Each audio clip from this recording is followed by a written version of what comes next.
நமஸ்காரம் மாமி.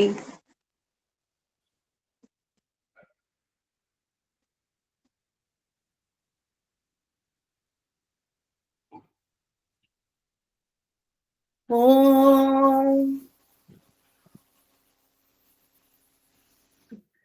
சுக்லாம் பரதரம் விஷ்ணும் சசிவர்ணம் சதுர்புஜம் பிரசன்னவதனம் த்யாயே சர்வ விக்னோபசாந்தயே. குருர் பிரம்மா குருர் விஷ்ணு குருர் தேவோ மகேஸ்வரः குரு சாட்சாத் பரம் பிரம்ம தஸ்மை ஸ்ரீ குரவே நமः.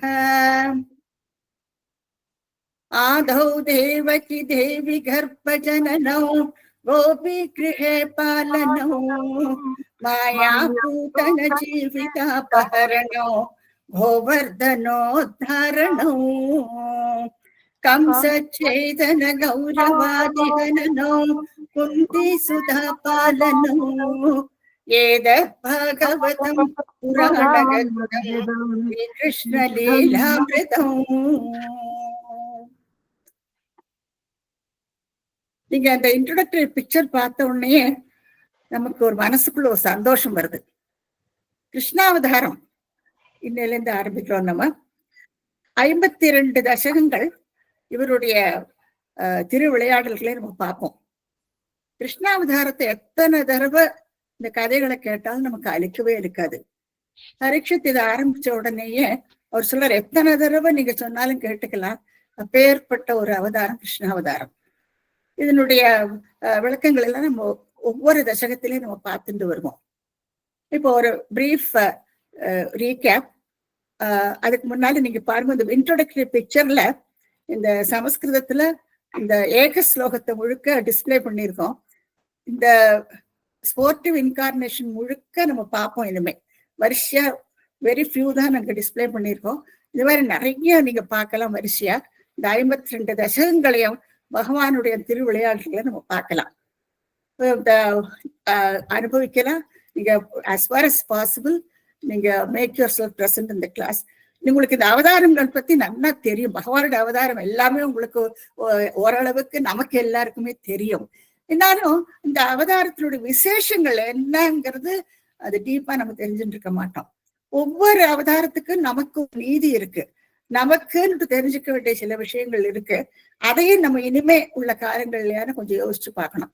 ஏன்னா நம்ம இனிமே இந்த ஆன்மீக விஷயங்கள்ல ஈடுபடும் பொழுது எந்த அளவுக்கு நம்மளை உயர்த்திக்க முடியுங்கிறத பார்க்கணும். நம்ம அதாவது மற்ற விஷயங்கள், நம்ம லௌகிக விஷயங்கள்ல இருந்து நம்மளை வித்ரா பண்ணிட்டு நமக்குள்ள எப்படி நம்மளை மேம்படுத்திக்கலாம், எப்படி நம்ம பகவானை அடையலாம், எந்த மார்க்கத்துல நமக்கு அவரை சந்தோஷமா இருக்க முடியும், மனசளவுல உடல் அளவுல எந்த விதத்திலயும் நமக்கு எந்த துக்கத்தை எல்லாம் பகவான் நிவர்த்தி பண்றாரு இல்லையா, அதற்குள்ள மார்க்கத்தை எல்லாம் நம்ம இனிமே தெரிஞ்சுக்கணும். சோ ஒவ்வொரு தசகத்திலயும் நமக்கு ஒரு நீதி இருக்கு.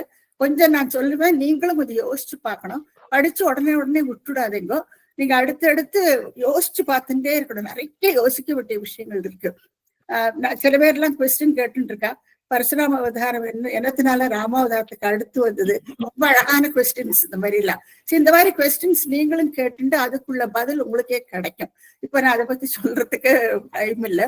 சோ இப்போ நம்ம ஒரு ஷார்ட் ரீகேப் நம்ம பார்ப்போம். பரசுராம அவதாரத்தை போன கிளாஸ்ல நம்ம எடுத்திருக்கோம். இந்த ஒரு சின்ன ஒரு விளக்கம் மாத்திரம் நான் கொடுக்க விரும்புறேன். பரசுராம அவதாரத்துல என்னத்தினால ராமாவதாரத்துக்கு அப்புறம் வந்திருக்கு என்னன்னா, இப்ப மனு சரித்திரத்தை எடுத்துட்டாலும் மனுவுடைய புத்திரர்கள் எல்லாம் சத்திரிமார்கள். சோ மனுபுத்திரன், பிரியவர்தன், உத்தானபாதன், அதாவது துருவ சரித்திரம், அதே மாதிரி பிருத்து சரித்திரம், இவாளோட எல்லாம் நம்ம பார்த்தோம். அவளாம் சத்திரியர்களாக்கும். அதுக்கப்புறமா நம்ம அம்பரீஷ் சரித்திரமும் பார்த்தோம். மனுவுடைய இன்னொருக்குள்ள நாபி, அவனுக்கு பிறந்து வந்த அம்பரீஷன். அதுலயே இக்ஷ்வாகுக்கு பிறந்தவ, இக்ஷ்வாகு குலத்துல வந்தவாதான் ஸ்ரீ ராமச்சந்திரமூர்த்தி. அதே மாதிரி பரசுராமர் ஆக்சுவலா இவர் பரசுராமர் அவரை பார்க்கும் பொழுது அவர் சத்திரியன் அல்ல. அவர் பிரம்மபுத்திரன், பிருகு குலத்துல பிறந்தவராக்கும் பரசுராமர்.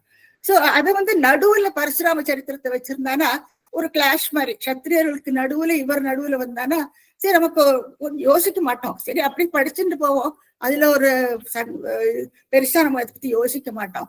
ஆனா இந்த மாதிரி ஒரு கேள்விகள் வரும்பொழுது I was so happy that you are listening. நான் சொல்றதெல்லாம் நீங்க கேட்டுக்கிறேன், அதுக்கப்புறம் அதை பத்தி நீங்க இன்னும் யோசிக்கிறேன் பார்த்தோன்னே we were really very happy. அது மாதிரி எனக்கு ஒரு கொஞ்சம் பேர் நீங்க டீப்பரா போயிட்டு இருக்கேன். ஸோ அது அந்த டெம்போ அப்படியே மெயின்டைன் பண்ணிக்கோ. சும்மா பார்த்தோமா கேட்டோமா விட்டோமான்னு இருக்கக்கூடாது. More and more you think about that. அது that will keep you occupied. அப்புறம் உங்களுக்கு அந்த வேற கஷ்டங்கள் எல்லாம் நம்ம இதுல எல்லாம் டெம்பரரியா நமக்கு எல்லாமே மறந்து போயிடுறது. அதுக்கப்புறமா மறுபடியும் அஃப்கோர்ஸ் ரெக்கரைக்கேன். அப்போ நம்ம மறுபடியும் நம்ம more and more we have to engage ourselves இந்த ஆன்மீக விஷயங்கள்ல.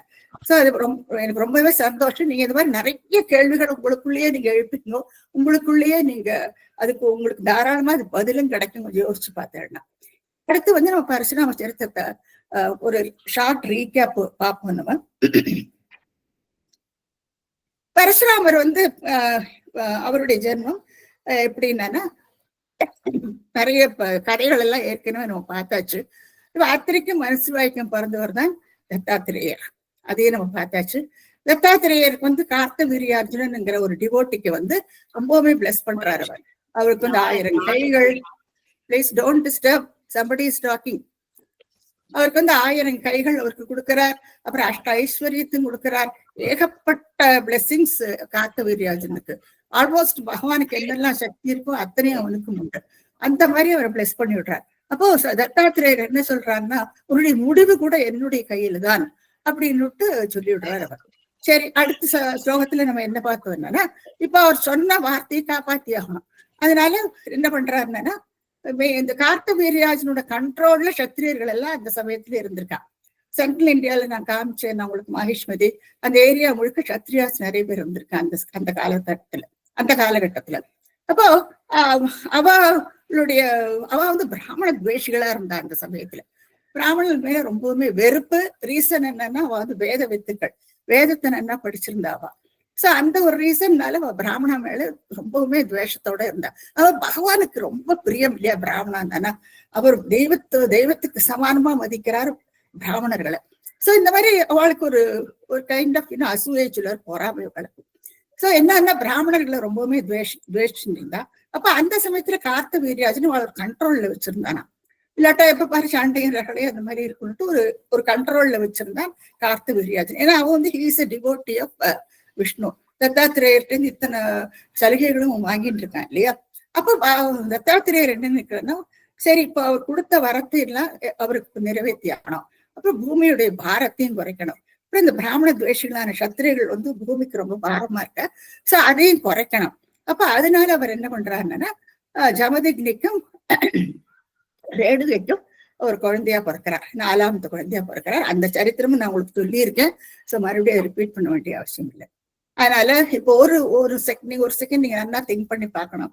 சோ பிராமண குலத்துல பிருகுகுலத்துல பிறந்திருந்தாலும் பரசுராமர் அவர் ஓடுற ரத்தம் சத்திரிய ரத்தம் இருக்கும். சோ அது உங்களுக்கு தெரியும். அந்த கதையை நான் உங்களுக்கு ஏற்கனவே சொல்லியிருக்கேன். சோ அப்படியாக அவர் 4வது புத்திரனா ராமர்னு பேர் வைக்கிற அவருக்கு ரொம்ப சந்தோஷப்படுறாங்க. அவர் 14 வயசுக்குள்ள வேதங்களை எல்லாம் அத்துப்படியா படிச்சு விடுறாரு. அவர் ஒரு சமயம் அவ அம்மா ஒரு கந்தர்வனுடைய ஒரு நிழல் அந்த ஜலத்துல பாக்குறான். மனசு சஞ்சலப்பட்டு போயிடுறது.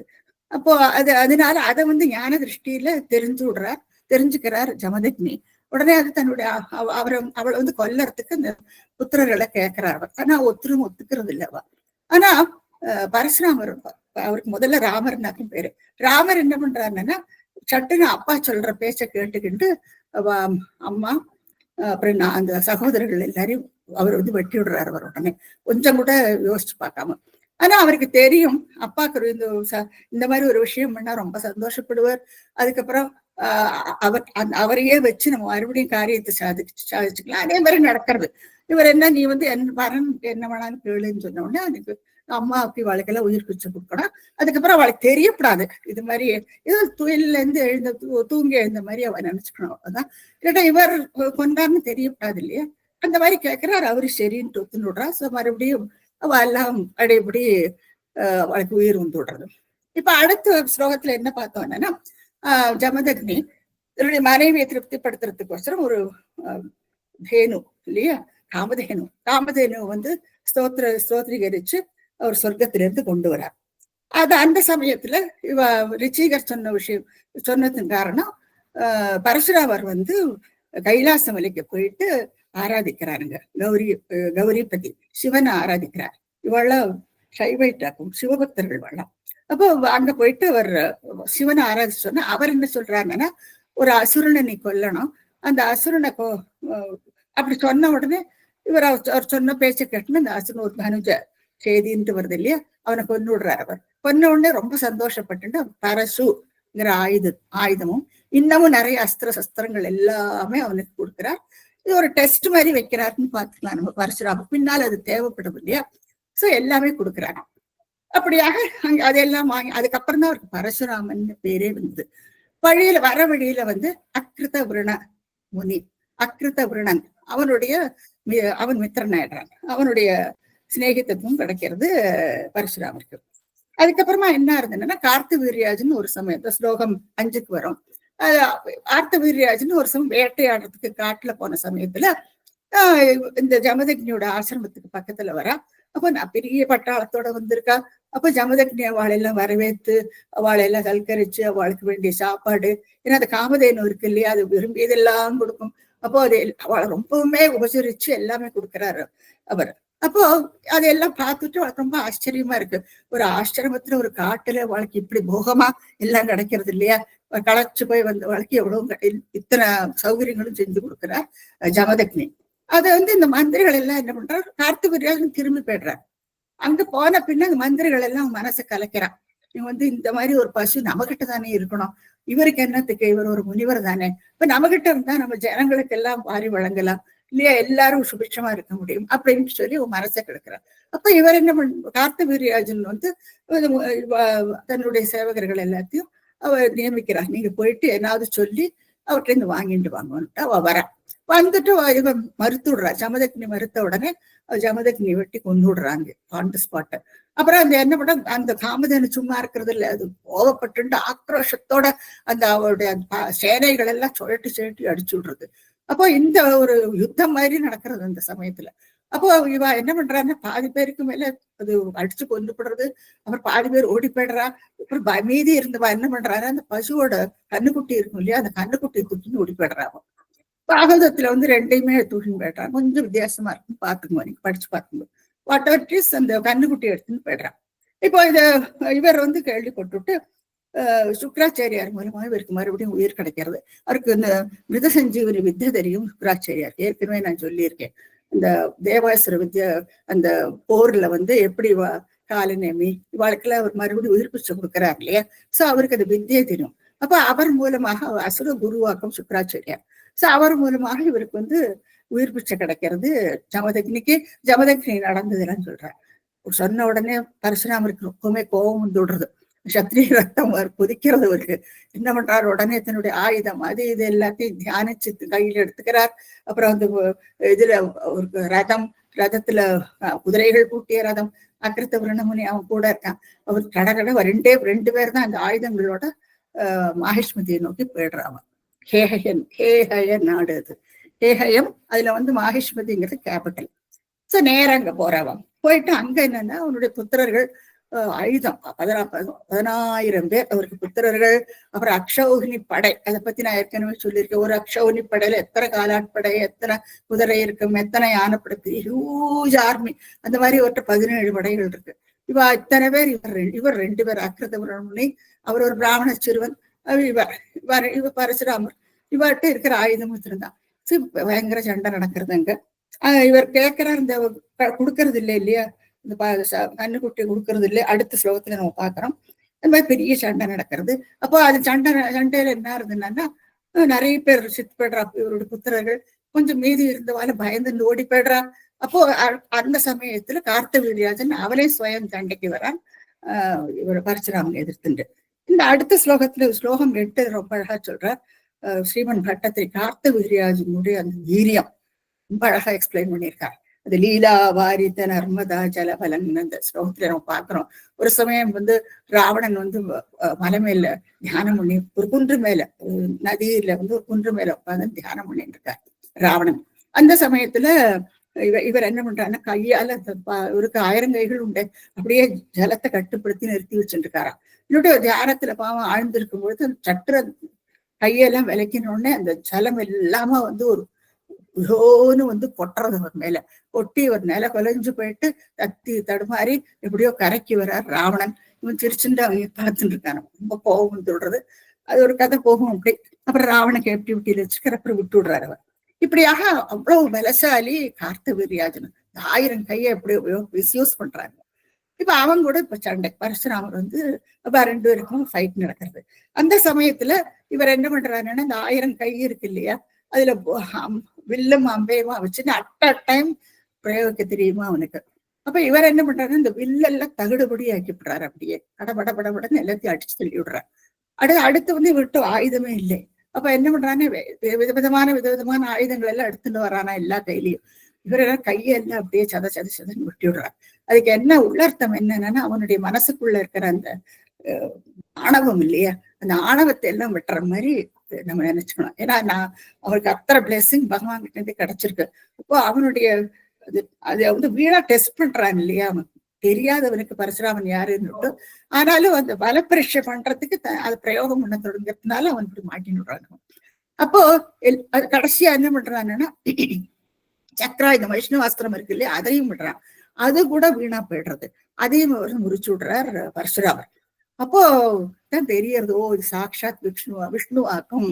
அப்பதான் உரைக்கிறது கார்த்தவீர்யாஜனுக்கு. அப்போ ரொம்ப சந்தோஷப்படுறான் நான் கார்த்தவீர்யாஜனன்.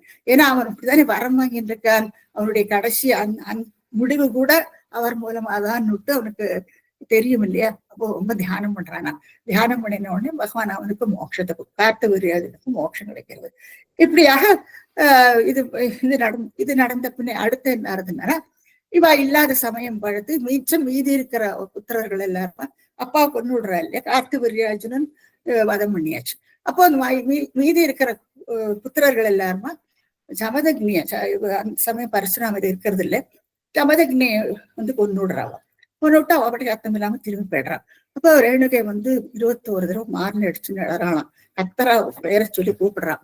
அப்ப இவர் ஏதோ காட்டுக்கு போயிருக்காரு. திரும்பி வந்த உடனே இவருக்கு விஷயம் தெரிஞ்ச உடனே ஒரு பிரதிஜை, கோர பிரதிஜை எடுத்துக்கிறாராம் அவர். அப்போ மறுபடியும் சண்டைக்கு கிளம்பிடுறார்.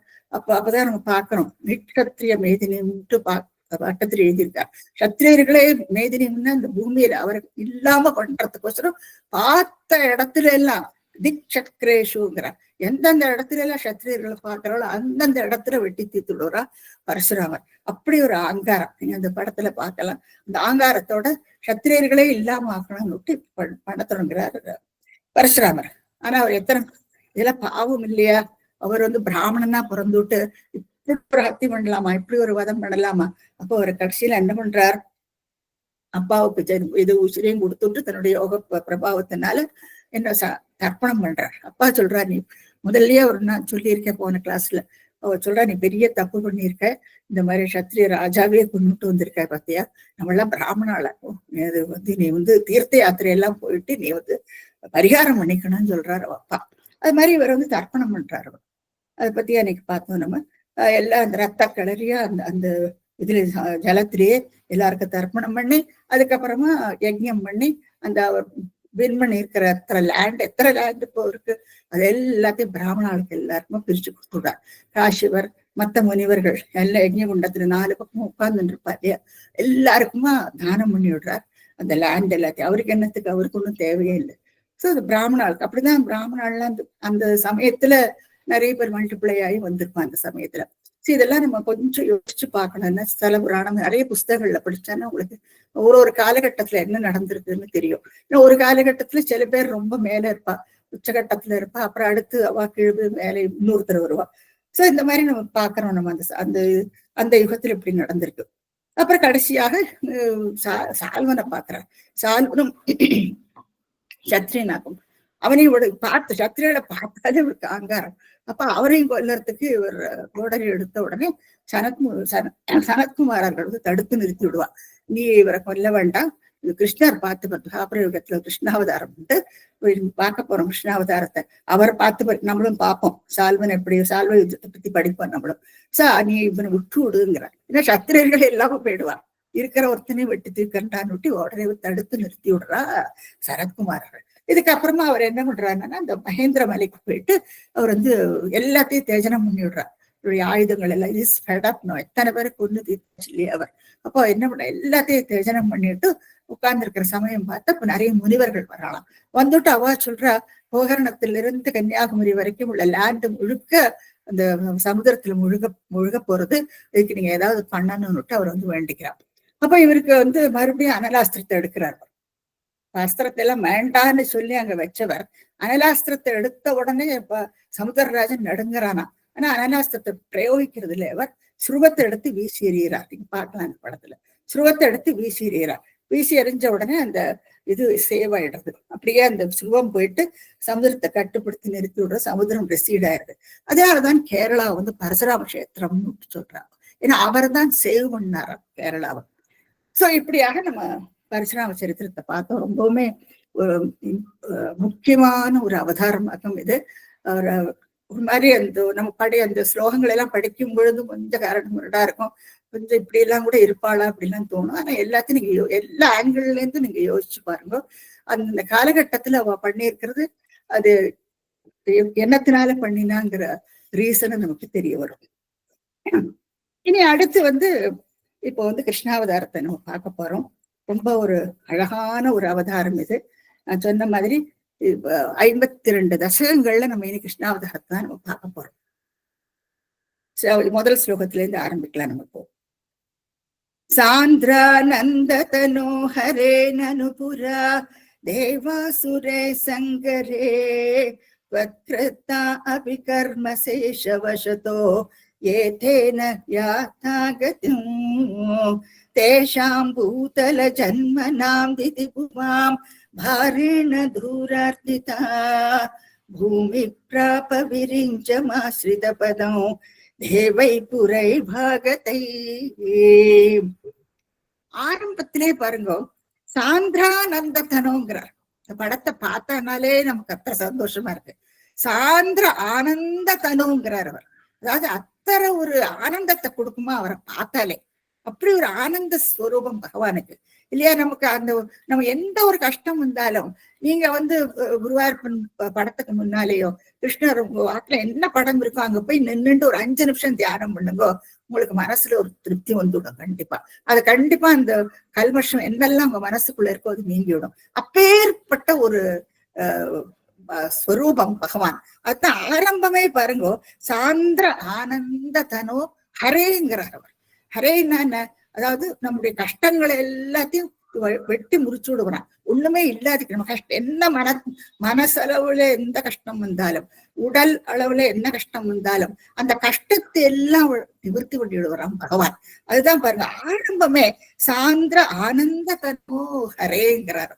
அது அந்த அந்த வார்த்தையை கேட்டாலே உல்லரிக்கிறது. அப்படி ஒரு ஆனந்த ஸ்வரூபமா அந்த பகவானுக்கு இல்லையா. இந்த இன்ட்ரோடக்டரி பிக்சர்ல நம்ம பார்த்தோம், அந்த ஆனந்த ஸ்வரூபம் நடுவுல வந்து அந்த பகவான் கிருஷ்ணர் அவரை சுத்தி அவர் என்னெல்லாம் பண்ணியிருக்கார் இல்லையா. அந்த அவதாரத்துல உள்ள அத்தனை பெருமைகளையும் அந்த ஒரு ஸ்லோகத்துல நம்ம பாக்குறோம். அந்த ஒரு ஏக ஸ்லோகம் சொல்லுவா. அந்த ஏக ஸ்லோகத்துல நீங்க இது நல்லா பாத்துக்கோ. ரொம்ப யோசிச்சு நாங்க பண்ணியிருக்கோம் இதை. அந்த சான்ஸ்கிரிட் வெர்ஷனும் கொடுத்துருக்கோம். நிறைய பேருக்கு சான்ஸ்கிரிட் படிக்க தெரியும், சில பேருக்கு தெரியாது. ஆனா நான் தினமும் இந்த ஏக ஸ்லோகத்தை சொல்லிட்டு தான் நம்ம தசகத்தையே ஆரம்பிக்கிறோம். நீங்க பார்த்தீங்கன்னா அவருடைய அவதாரத்திலிருந்து ஆரம்பிச்சு அவருடைய முக்கியமான சில அவருடைய விளையாட்டெல்லாம் நம்ம இந்த டிஸ்பிளே பண்ணியிருக்கோம். நம்ம இன்னமும் நிறைய இருக்கு. சோ இந்த இது நீங்க ஒவ்வொன்றே எல்லாரும் பின்னால நம்ம டீட்டெயில்டா நம்ம பார்க்க போறோம். சோ அதை பார்க்கும் பொழுது நீங்க மோர் அண்ட் மோர் இட் ஒவ்வொரு தசகமும் அவ்வளவு இன்ட்ரெஸ்டிங்கா இருக்கும். நீங்க வந்து எனக்கு என்ன கிருஷ்ணரோட அவதாரம் அதெல்லாம் தெரியும், இது பண்ணாரு அது பண்ணாரு எல்லாமே தெரியும் அந்த நினைப்புல இருக்காதீங்க. தெரிஞ்சுக்க வேண்டிய விஷயங்கள் எக்கச்சக்கமா இருக்கு. அதை நம்ம இனிமேதான் நம்ம பார்ப்போம். சோ அப்படியாக ஆரம்பமே சாந்திரானந்த தனோ ஹரேன்னு சொல்றாரு. இப்ப வந்து எப்பவுமே இந்த காவியங்கள் எல்லாம் எழுதும் பொழுது அதுக்கு ஒரு ஃபார்மேட் உண்டு. அந்த ஃபார்மேட் பிரகாரம் என்ன எப்படி ஆரம்பிக்கணும்னா அவ வந்து மங்கள ஆதிகினி சொல்றா, மங்களாதிகினிங்கிற, அதாவது சுபமா ஆரம்பிக்கணுமா. நீங்க பாருங்க முதல் தசகத்துல சாந்திரானந்தாவ போதாத்மகம்னு ஆரம்பிக்கிறார். ஆரம்பமே சாந்திரான்னு ஆரம்பிச்சுவர். ஃபர்ஸ்ட் ஸ்லோகம் ஃபர்ஸ்ட் தசகத்துல முதல் ஸ்லோகத்துல சாந்திரானந்தாவ போதாத்மகம். சோ மங்கள ஆதிகினி மங்களமா ஆரம்பிச்சிருக்காரு அவர் ஆரம்பம். அதே மாதிரி நடுவுல மங்கள மத்தியானி சொல்லுவாரு. மடுவுல பாருங்க, இது 37 கிருஷ்ணாவதாரம் தொடங்குறது. உடனே சாந்திரானந்தத்தனோங்கிறார் அவர். நடுவுல அந்த வார்த்தை விடாதிக்கு பிடிச்சிட்டு இருக்கார். சோ ஹி கண்டினியூஸ், நடுவுலயும் அது சுபமா இருக்கணும்னு விரும்புறார். அவர் இந்த பட்டத்திற்கு அவ்வளவு சந்தோஷம். இந்த கிருஷ்ணாவதாரத்தை ஆரம்பிச்ச உடனே அவர் எழுதுறத விட அந்த நினைப்பே அவருக்கு அந்த சந்தோஷத்தை கொடுக்கறதா. அந்த நினைப்பினாலேயே அவருக்கு அந்த வார்த்தை வருது. அவருக்கு சாந்திரானந்தத்தனோன்னு ஆட்டோமேட்டிக்கா அந்த கிருஷ்ணாவதாரம் தொடங்கினோடனே ஒரு பகவானோட ஒன்றி போயிடுறார் ஸ்ரீமன் பட்டத்திரி. அது மாதிரி நம்ம பார்க்கலாம், அவர் நினைக்கிறதெல்லாம் எப்படி எழுத்து வடிவத்துல வெளியில வந்துடுறது பாருங்க. அதே மாதிரி முடிக்கும் பொழுது பரமானந்த சந்தோக லக்ஷ்மின்னு முடிப்பறவர், அங்கேயும் ஆனந்தத்தோட முடிக்கிறார் அவர். சோ இது மங்கள ஆதினி, மங்களாந்தானி. மங்கள ஆதினி ஆரம்பம், மங்கள மத்தியானி நடுவுல, மங்கள அந்தானி கடைசியில. மூணுலயும் நீங்க பார்க்கலாம் அந்த ஆனந்தத்தை அவர் கண்டினியூ பண்றார். அப்புறம் அவர் சினிமா பார்க்கும்போது சுபம் அப்படி முடிஞ்சாதான் நமக்கு ஒரு திருப்தி. அப்ப அதே மாதிரி இவரும் அந்த ஃபார்மேட்டை ஃபாலோ பண்ணியிருக்கார். அதுவும் ரொம்பவுமே ஆச்சரியப்படத்தக்க ஒரு விஷயம் தான். அப்படியாக சாந்திரானந்த தனோ நனு சொல்றார். ஒரு சமயம் பூரா தெய்வாசுரே சங்கரே, அதாவது தேவர்களுக்கும் அசுரர்களுக்கும் சண்டை. இது நம்ம ஏற்கனவே பார்த்தாச்சு. தெய்வாசுரே, தெய்வ அசுரே சங்கரே, சங்கரேன்னு அந்த சண்டையில துவத்கிருத்தா அப்பி, அதாவது பட்டத்திரி குருவாயூரப்பன் பார்த்து சொல்றார், துவத்கிருத்தா அப்பி, தாங்கள் எத்தனையோ பேருக்கு மோட்சத்தை கொடுத்திருக்கார், எத்தனையோ பேரை வதம் பண்ணி அவளுக்கு மோட்சம் கொடுத்திருக்கார், சால்வேஷன் சொல்றோம் இல்லையா, அவளுக்கு மரோஜன்மம் கிடையாது. சோ துவத்கிருத்தா அப்பி, அப்படி இருந்துட்டும் கூட கர்மசேஷ வசத்தகங்கிறார். சில பேருக்கு கர்ம வினை இன்னும் கொஞ்சம் கூட இருக்கு. அதாவது அவளுக்கு இன்னமும் ஃபுல்லா இது போகலை. அவளுடைய செஞ்ச கர்மங்கள் இல்லையா, புண்ணிய கர்மம் பண்ணியிருப்பா, பாவ கர்மம் பண்ணியிருப்பா, எத்தனையோ கர்மங்கள் எல்லாம் பண்ணியிருப்பா. அதையெல்லாம் அனுபவிச்சுட்டுத்தான் கடைசியில தான் நமக்கு சால்வேஷன் கிடைக்கும். அதுக்குதான் எப்பவுமே நமக்கு மரோஜன்மம் இருந்துட்டே இருக்கும். அது இல்லாம இருக்கிறதுக்குள்ள வழியை நம்ம யோசிச்சு பார்க்கணும். எப்படி நமக்கு மரோஜன்மம் கிடைக்கும், பகவானோட ஐக்கியப்பட்டு போகணும், இதெல்லாம் நம்ம யோசிச்சு பாருங்க நீங்க. அப்போ அது நமக்கு தெரியாது, நம்ம போயாச்சுன்னா என்ன நடக்கிறதுங்கிறது தெரியாது. ஏன்னா நம் body is made up of matter இல்லையா, சாலிட் லிக்விட் கேசஸ்ன்னு சொல்றோம். சாலிட் சாலிடோட போயிடுறது, லிக்விட் லிக்விடோட கலந்து போயிடுறது, கேஸ் அதோட போயிடுறது. இப்போ இது பிரபஞ்சம் முழுக்க இது வியாபிச்சிருக்கு. சோ அந்த பிரபஞ்சத்துல மறுபடியும் மறுபடியும் உருவாயிட்டே இருக்கு. சோ அடுத்து எந்த உருவத்துல என்னமா பிறப்போம்ங்கிறது நமக்கு தெரியாது. இது நம்ம பிரபஞ்சத்தோடையும் ஒன்றி போயிடணும் அப்படின்னு ஒரு நினைப்பு. சோ இதெல்லாம் நம்ம கொஞ்சம் நீங்க யோசிச்சு பார்க்க வேண்டிய விஷயங்கள். சோ கர்மசேஷ வசத்தக, அந்த கர்மசேஷம்னா பாக்கி இன்னும் கொஞ்சம் கூட இருக்கு. சோ அவளுக்கெல்லாம் மறுபடியும் ஜென்மம் எடுக்க வேண்டி வரும், புனர்ஜென்மம். சோ புனர்ஜென்மம் எடுக்க வேண்டி வரும். அப்போ கர்மசேஷ வசத்தக ஏதேன யாத்தா கதிம், அவளுக்கு கத்தியம், அவளுக்கு பரமகத்தி கிடைக்கிறது இல்லை, அவளுக்கு மோட்சம் கிடைக்கிறது இல்லை, அவளுக்கு டோட்டல் சால்வேஷன் அவளுக்கு கிடைக்கிறது இல்லை. அதாவது they are again reborn. Like நம்ம பார்த்தோம் இல்லையா, காலநேமி அந்த தெய்வாசுர யுத்தத்துல காலநேமி கொல்லப்படுறான். ஆனா பகவானே தான் அவனுக்கு வதம் பண்றான். ஆனா மறுபடியும் he is born as கம்சனா பிறக்கிறார். இந்த அவதாரத்துல நம்ம பார்ப்போம், 75ஆம் தசகத்துல கம்சவதத்தை பத்தி நம்ம படிப்போம். சோ மறுபடியும் அவனுக்கு கம்சனா பிறக்க வேண்டி வருது காலநேமி இல்லையா. அப்போ இதுதான் நமக்கு மெயினா இது ஒரு பெரிய ஒரு இவெண்ட். அதை நம்ம பின்னால பார்ப்போம் நம்ம. சோ ஏதேன யாதா கதிம், அவளுக்கு சால்வேஷன் கிடைக்கிறது இல்லை. அப்போ அதனால என்ன ஆறுது, அப்போ பாக்கி இருந்துட்டே இருக்கா இல்லையா. நிறைய பேர் இந்த கர்மசேஷ வசத்தக கர்மவினை பாக்கி இருக்கிறதுனால அது அவளுக்கு அனுபவிச்சுதான் போகணும். அது முடியாது. மறுபடியும் குத்தம், மறுபடியும் பாவம் பண்ணிட்டு இருந்தா மறுபடியும் ஜென்மம் எடுத்துட்டே இருக்கணும். அப்போ அதை குறைச்சுட்டே வரணும். குறைச்சுட்டு புண்ணியம் காரியங்கள் நிறைய பண்ணுந்தோறும் நமக்கு பகவானை போய் அடைஞ்சு விடலாம். அப்போ அதுக்கெல்லாம் எப்படி நடக்கிறதோ நமக்கு தெரியாது. அப்போ அதனாலே அவளுக்கு மறுபடியும் மரோஜென்மம் எடுக்க வேண்டி வருது. அதனால என்ன ஆறுது, தேஷாம் பூதல ஜென்மனா, அவளுக்கு மறுபடியும் ஜென்மம் எடுக்க வேண்டி வருது. பூலோகத்துல அவளுக்கு பூதல ஜென்மனாம் திதி புவா, அந்த அசுரர்களுக்கு எல்லாம் மறுபடியும் இந்த பூமியில பிறக்க வேண்டிய அவசியம் வந்தாச்சு. அப்ப என்ன ஆறுது, மறுபடியும் பிறந்ததுனால அவ பாரேன பூமிக்கு பாரமாயிட்டாவ. ஏன்னா அவ பண்றது ஒன்றும் நல்ல காரியங்கள் கிடையாது. யஜ்யங்கள் பண்ணிட்டு இருந்தானா முனிசிரேஷ்டர்களை அந்த யஜ்யத்தை எல்லாம் பங்கப்படுத்துவாவா. சரி, பிராமணா என்னெல்லாம் பண்றாளோ அதுக்கெல்லாம் அதை பங்கம் பண்றதுக்கே நிற்பாவா. ராமாயணத்துல பார்த்தோம் இல்லையா, யஜ்யம் பண்ணும்போது அதுல இருந்து குப்பையை வாரி கொட்டுறது ரொம்ப படுத்துவாவா, இந்த மாதிரி பண்ண விடாதிக்கு டிஸ்டர்ப் பண்ணிட்டே இருப்பா. சோ நல்ல காரியங்கள் எதுவுமே நடக்கலைன்னா அப்புறம் இது மழை பெய்யாது, விவசாயம் எல்லாம் கேட்டு போயிடும். இதுவரை எத்தனையோ விஷயங்கள் அதுல தெரிய வருது நமக்கு. அப்போ இவருடைய பாரேன தூரார்த்திதா, அந்த பூமி பாரத்தினால தூரார்த்திதானா பூமி தேவி ரொம்பவும் துக்கப்படுறாளாம். தூரார்த்திதான மனசு அவளுக்கு ரொம்ப சங்கடப்படுறதான். பூமி தேவிக்கு அப்படி ஒரு சங்கடமா, ஷோ இவாளுடைய பாரம் பொறுக்க முடியலையே என்று அப்படி வருத்தப்படுறாளாம் பூமி தேவி. பூமி தேவிக்கு பாவம் தன்னுடைய ஜனங்கள் கர்ப்பத்துல வச்சுட்டு இருக்கா இல்லையா, பூமி தேவிக்கு எல்லாரும் நல்லவாளா இருக்கணும், எல்லாரும் நல்லத்தை யோசிக்கணும், அந்த மாதிரி ஒரு எண்ணம் தானே. அப்ப அவள் ரொம்ப மனசு கலங்கி போயிடுறா. பூமிக்கு பிராப்ப போய் அடையிறாளாம். யார? விரிஞ்சி பிரம்மாவை போய் அடையிறாளாம், பிரம்மாவை போய் அடைகிறாளாம். சோ பிரம்மாவுக்கு தான் அதை சால்வ் பண்ண முடியும்னு நமக்கு தெரியுது. சோ பிரம்மாவை போய் அடையிறா பூமி தேவி. பிராப்ப விரிஞ்சும் ஆசிரித பதம்ங்கிறார். அதான் பதம்னா சத்தியலோகத்துல பிரம்மா உட்கார்ந்துட்டு இருக்கார். சோ பிரம்மாவை போய் பூமி தேவி ஆசிரியிச்சுட்டு அங்க போய் சேர்றாளாம். அதே சமயத்துல தேவேகி புரைவாக தேகி, பூமி தேவி போன அந்த சமயத்துல பார்க்கலாம், பூமி தேவி நின்றுட்டு சத்தியலோகத்துக்கு போய் பிரம்மாவை நோக்கி வணங்குறா. அவ பார்த்தானா அவளுக்கு முன்னாலேயே தேவர்கள் எல்லாரும் வருஷம் கட்டிட்டு அங்க நிக்கிறா, அவரை பார்த்து வணங்கிட்டு எல்லாரும் நிக்கிறா. சோ புரைகி தேவைகி கதைகி, யாரு? எங்க? ஆசிரித பதம், விரிஞ்சி ஆசிரித பதம். விரிஞ்சிய பிரம்மாவுடைய சத்தியலோகத்துல ஆல்ரெடி இவெல்லாம் போய் சேர்ந்திருக்கா. அத பூமி தேவி பாக்குறா. அப்ப பூமி தேவிக்கு மனசுல ஒரு கலக்கம் இல்லையா. சோ அந்த கலக்கத்தினால, இவளோட பாரத்தினால அவள் யாரையும் நம்ம வேண்ட முடியாது. ஏன்னா சிருஷ்டி இல்லையா, பிரம்மாதானே சிருஷ்டிகர்த்தா. சோ சிருஷ்டிகர்த்தாட்டுதான் போய் வேண்டிக்கணும். இந்த மாதிரி வாழ்க்கையில சிருஷ்டி பண்ணினா இன்னமும் பூமிக்கு பாரம் தானே. அதனாலதான் பிரம்மாவை நோக்கி போறா. தேவர்கள் என்னத்துக்கு போறா? தேவ காரியங்கள் எல்லாம் தடைப்பட்டு போறது. அப்ப அதனால தேவாதிகளும் எல்லாரும் அங்க போய் சேர்ந்தாச்சு. ஏற்கனவே அதுக்கு முன்னாலேயே எல்லாரும் போய் சேர்ந்திருக்கான். சோ அப்படியாக இந்த இதுல நமக்கு இந்த ஒரு ஸ்லோகத்துல இருந்து நமக்கு எத்தனை நீதி கிடைக்கிறது பாருங்க. இப்போ அந்த பகவானுடைய அந்த எண்ணம், பகவான் சாந்திரானந்தனோன்னு ஆரம்பிக்கிறார் இல்லையா. அப்போ அந்த ரூபத்தை பார்த்தாலே நமக்கு மனசுல அப்படி ஒரு சந்தோஷம். அப்போ பகவானோட நினைக்கின்றதோறும் நமக்கு கண்டிப்பா நமக்கு மனசுல அந்த சந்தோஷம், ஆனந்தம் பொங்கத்தான் செய்யும். அதே சமயத்துல நம்மளுடைய மன கஷ்டங்கள் ஹரேங்கிற கஷ்டங்களையும் அவர் நிவர்த்தி பண்ணுவார். அந்த கஷ்டங்களை நிவர்த்தி பண்ணுவார். அதனாலதான் பூமி தேவியும் பிரம்மாவை போய் வேண்டிக்கிறார். அப்போ நம்மளும் பகவானை வேண்டின்றானா நமக்குள்ள கஷ்டங்களையும் அவர் தீர்ப்பார். சரி, இப்படி நம்ம ஒவ்வொரு ஸ்லோகத்துக்கும் ஒரு என்ன வாக்குன்னு சொல்றதுங்கிறது நம்ம யோசிச்சு பார்க்கணும். சும்மா படிச்சுட்டு அப்படி விட்டுறாதீங்க.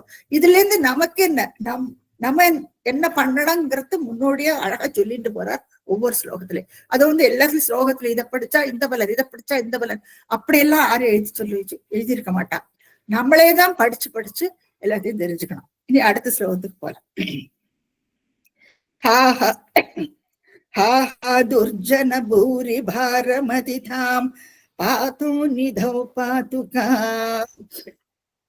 ஏதாம் பாலய ஹந்தமே விவசதாம் சம்பிருச்ச தேவானி மான் இத்யாதி பிரசுர பிரலாப விவசாம் ஆலோக்ய தாதாமஹீம் தேவானாம் வதனானி வீக்ஷ்ய பரிதோ தத்யௌ பவந்தம் ஹரே.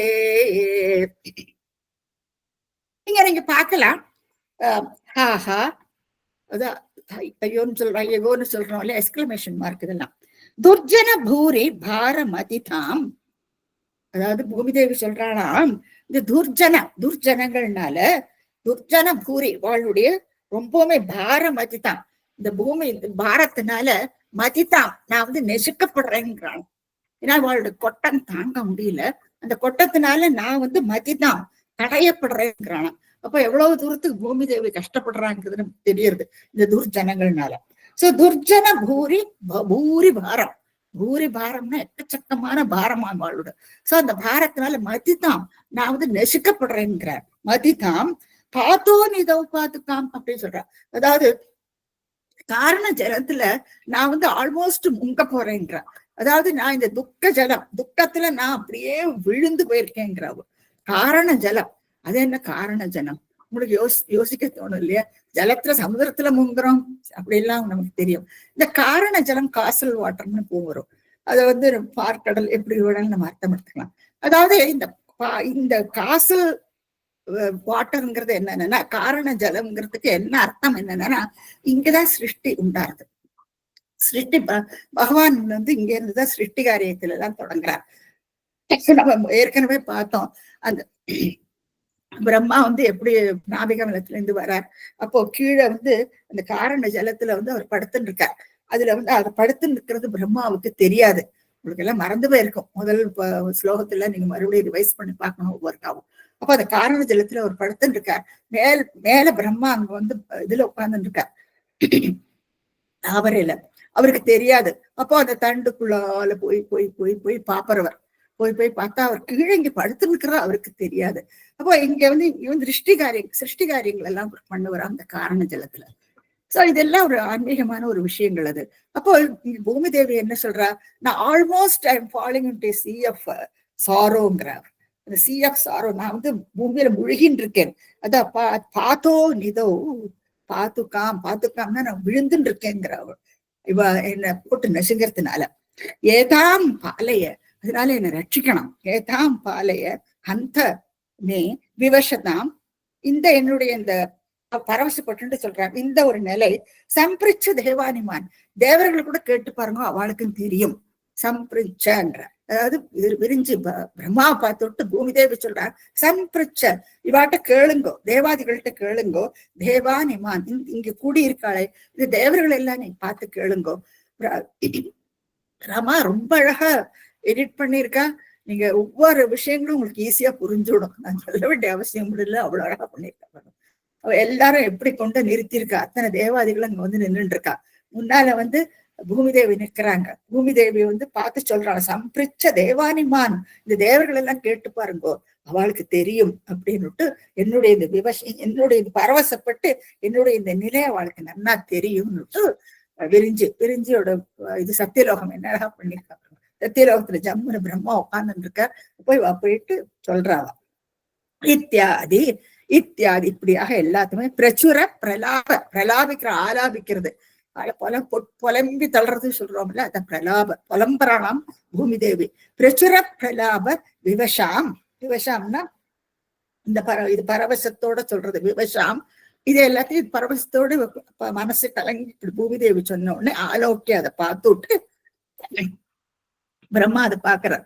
ஆலோக்கிய தாத்தான பிரம்மா. பிரம்மாவுக்கு நிறைய பேரு வரும். விரிஞ்சி பார்த்தோம் இல்லையா, பிரம்மாவோட பேர் விரிஞ்சி. தாத்தா பாத்தோஜ பூஹு, நிறைய பேர்கள் வரும். அவருக்கே ஒரு சஹஸ்ரநாமமே சொல்லிவிடணும், அவ்வளவு பேரு வரும். சோ தாத்தான பிரம்மா. மஹிம்னா பூமா தேவி. மஹிம் தேவானாம், தேவர்கள் சுத்தி உட்கார்ந்துட்டு இருக்கா. எல்லாரும் உட்கார்ந்துட்டு இருப்பா பாருங்க. சிவபெருமான்ல இருந்து எல்லா தேவாதிகளும் வரிசையா உட்கார்ந்துட்டு இருப்பா. தேவானாம் வதனானி வீக்ஷிய, எல்லாரையும் இப்படி சுத்தி பாக்குறாராம் பிரம்மா. அவருக்கு தெரிஞ்சு விடுறது. தேவானாம் வதனானி வீக்ஷிய பரித்தன சுத்தி எல்லாரும் உட்கார்ந்துட்டு இருக்கா. அவர் வந்து சத்தியலோகத்துல உட்கார்ந்துட்டு இருக்கா. இவ முறையிடுறா. அத்தனை பேர் பாக்குறார், சுத்தி பாக்குறார். தேவானாம் வதனானி வீக்ஷிய பரித்தக தத்யௌ பவந்தம் ஹரே. அவர் என்ன பண்ணினார், பகவான தியானம் பண்ண தொடக்கிறாராம் பிரம்மா. பிரம்மா வந்து தியானத்துல அவரை மிஞ்சவே முடியாது. இத வந்து ஆதிசங்கரர் வந்து சிவானந்த லகரி ரொம்ப அழகா சொல்லியிருக்காரு. சிவானந்த லகரி யார் அட்டன் பண்ணாலும் ஜஸ்ட் மார்க் பண்ணிக்கோ. ஸ்லோகம் 88 ரொம்ப அழகா வருது. நான் ஒரு ஜஸ்ட் மாத்திரம் நான் உங்களுக்கு கொடுக்குறேன். நிதி சேது பந்தன. இப்ப ராமாயணத்துல வந்து சேது பந்தம் யாருக்கு பண்ணினார், ஸ்ரீராமர் இல்லையா. ஸ்ரீராமர் வந்து சேது பந்தனம் பண்ணி, அதெல்லாம் நம்ம இப்பதான் நம்ம பார்த்தோம். அதுக்கு முன்னால அவர் வந்து சிவனை அர்ச்சனை பண்ணி தன்னுடைய காரியம் எல்லாம் மங்களமாக முடியணும் அவரை அர்ச்சனை பண்ணிவிட்டு அவரால்தான் அந்த அணையை கட்ட முடிஞ்சது. சேது பந்தனக கரஸ்தலாத கிருத பர்வதாதிபஹ. அகஸ்தியர் தன்னுடைய கையினால அந்த விந்திய மலையை அப்படியே வளராம தடுத்து நிறுத்திவிட்டார். அந்த கதை உங்களுக்கு தெரியும். சோ அவராலதான் அது முடிஞ்சுதான். ஏன்னா அவர் ஸ்தோத்திரம் பண்ணி ஸ்தோத்திரம் பண்ணி பகவானை வேண்டிண்டு அந்த மலையை வளர விடாம தடுத்து நிறுத்தினாராம். அது அகஸ்தியராலதான் பண்ண முடிஞ்சது. வேற யாராலும் இந்த மாதிரி எல்லாம் பண்ண முடியாது. ஸ்ரீராமச்சர் அவரால்தான் அந்த அணையம் கட்ட முடிஞ்சது. அதே மாதிரி அர்ச்சனை பண்ணி அவரால் அந்த அணையை கட்ட முடிஞ்சது. ஸ்தோத்திரம் பண்ணி இவரால் அந்த மலையை வளர விடாம தடுக்க முடிஞ்சது. பவானி தெலங்கித பத்மசம்பவ, பத்மசம்பவ மறுபடியும் பிரம்மாவோட பேராக்கம். அதாவது தாமரையிலிருந்து உதித்தவர் பத்மசம்பவ. இவாள் எல்லாரும் யாரால மிஞ்ச முடியும்? அப்போ இவர் என்ன பண்றார்? பிரம்மா என்ன பண்றார்? சதாசிவார்ச்ச தவ பவன தவ பவன க்ஷமஹ. தங்களை பாவம் என்னன்னு தியானம் பண்ணினாராம் பிரம்மா. சோ பிரம்மா தியானம் பண்றார், அவரை தியானம் பண்றார். அர்ச்சனை ராமர், ஸ்தோத்திரம் அகஸ்தியர், தியானம் பிரம்மா. இவ 3 பேரையும் யாரால யாரால கடக்க முடியும்? இவாள மாதிரி யாராலும் பண்ண முடியாது. ஷமகங்கிறார், இவாளுடைய திறமை. ஷமகன திறமை. இவாளுடைய திறமை யாருக்கு வரும் அப்படின்னுட்டு ஆதிசங்கரர் ரொம்ப அழகான ஸ்லோகம் சொல்றாரு அவர். அப்போ நான் உன்னை எப்படி ஆக்கும் அர்ச்சனை பண்ண முடியும்? நான் உனக்கு எப்படி ஆக்கும் தியானம் பண்ண முடியும்? நான் உனக்கு எப்படி ஆக்க ஸ்தோத்திரம் பண்ண முடியும்? என்னால அவளை மாதிரி ஒரு திறமை எனக்கு இல்லையே அப்படின்னுட்டு இந்த ஸ்லோகத்துல சொல்றாரு. ரொம்ப அழகான ஸ்லோகம், நீங்க படிச்சு பாருங்க. சோ ஆதிசங்கரர் எவ்வளவு யோசிச்சு எழுதியிருக்காரு பாருங்க. சோ பிரம்மாவை மிஞ்சவே முடியாது. லங்கிதாங்கிற அவளை கிராஸ் பண்ண அவ்வளவு திறமையா பிரம்மாவுக்கு. ஏன்னா அதற்கு பின்னால் மேற்கொண்டு நான் சொல்றேன்.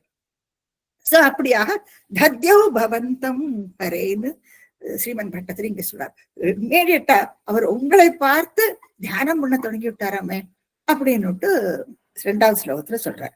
இனி அடுத்த ஸ்லோகத்துல ஊச்சே சாம்புஜ பூர பூர மூனைசுர சத்ய தரித்ரவச்சோ நன்வஸ்யா பவதாம் ச ரக்ஷண விதோ தக்ஷோ ஹி லக்ஷ்மீபதி சர்வ புரஸ்ஸர வயமிதோ கத்மாபயோ வாரிதும் நத்பாதம் ஸ்துமஹே ஜவாதிதியு சாகம் தவா கேதனோ. பூச்சை கடைசியில போட்டுக்கலாம். அம்புஜ பூஹு இன்னொரு பேரு பிரம்மாவுக்கு. அம்புஜம்னா தாமரையிலிருந்து உதித்தவர் அல்லவா, அதனால அவருக்கு அம்புஜ பூஹுன்னு ஒரு பேரு.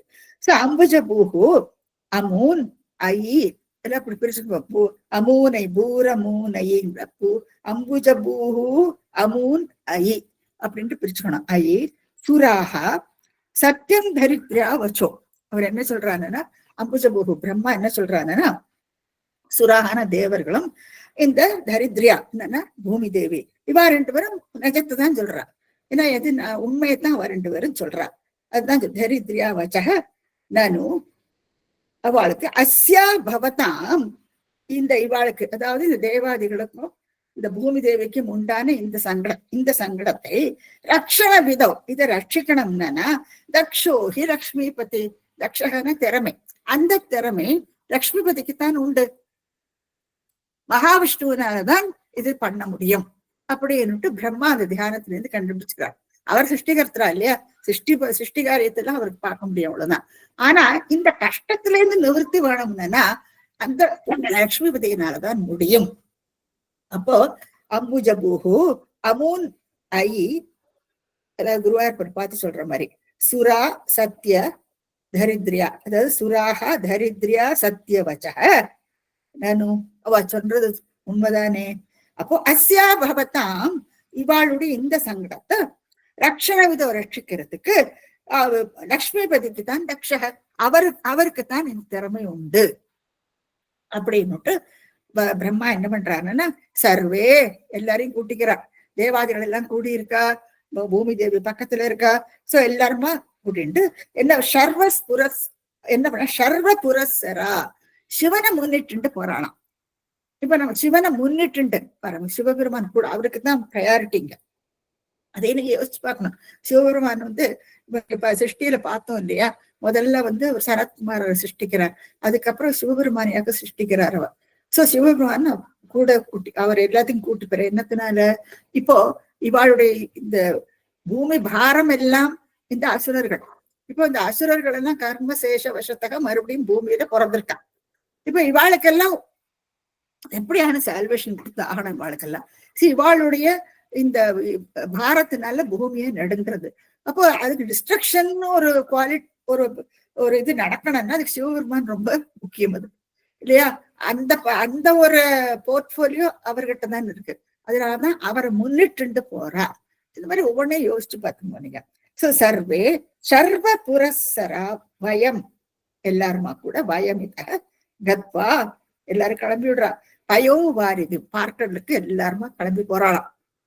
சிவபெருமான முன்னிட்டு இவ எல்லாருமா போயிட்டு, அப்போ அம்புஜபூஹு சொல்றா, பிரம்மா என்ன சொல்றாருன்னா, நத்வா, பகவானை வணங்கணும் இல்லையா? பகவான் பார்க்கறதுல சைரிச்சுட்டு இருக்கார்.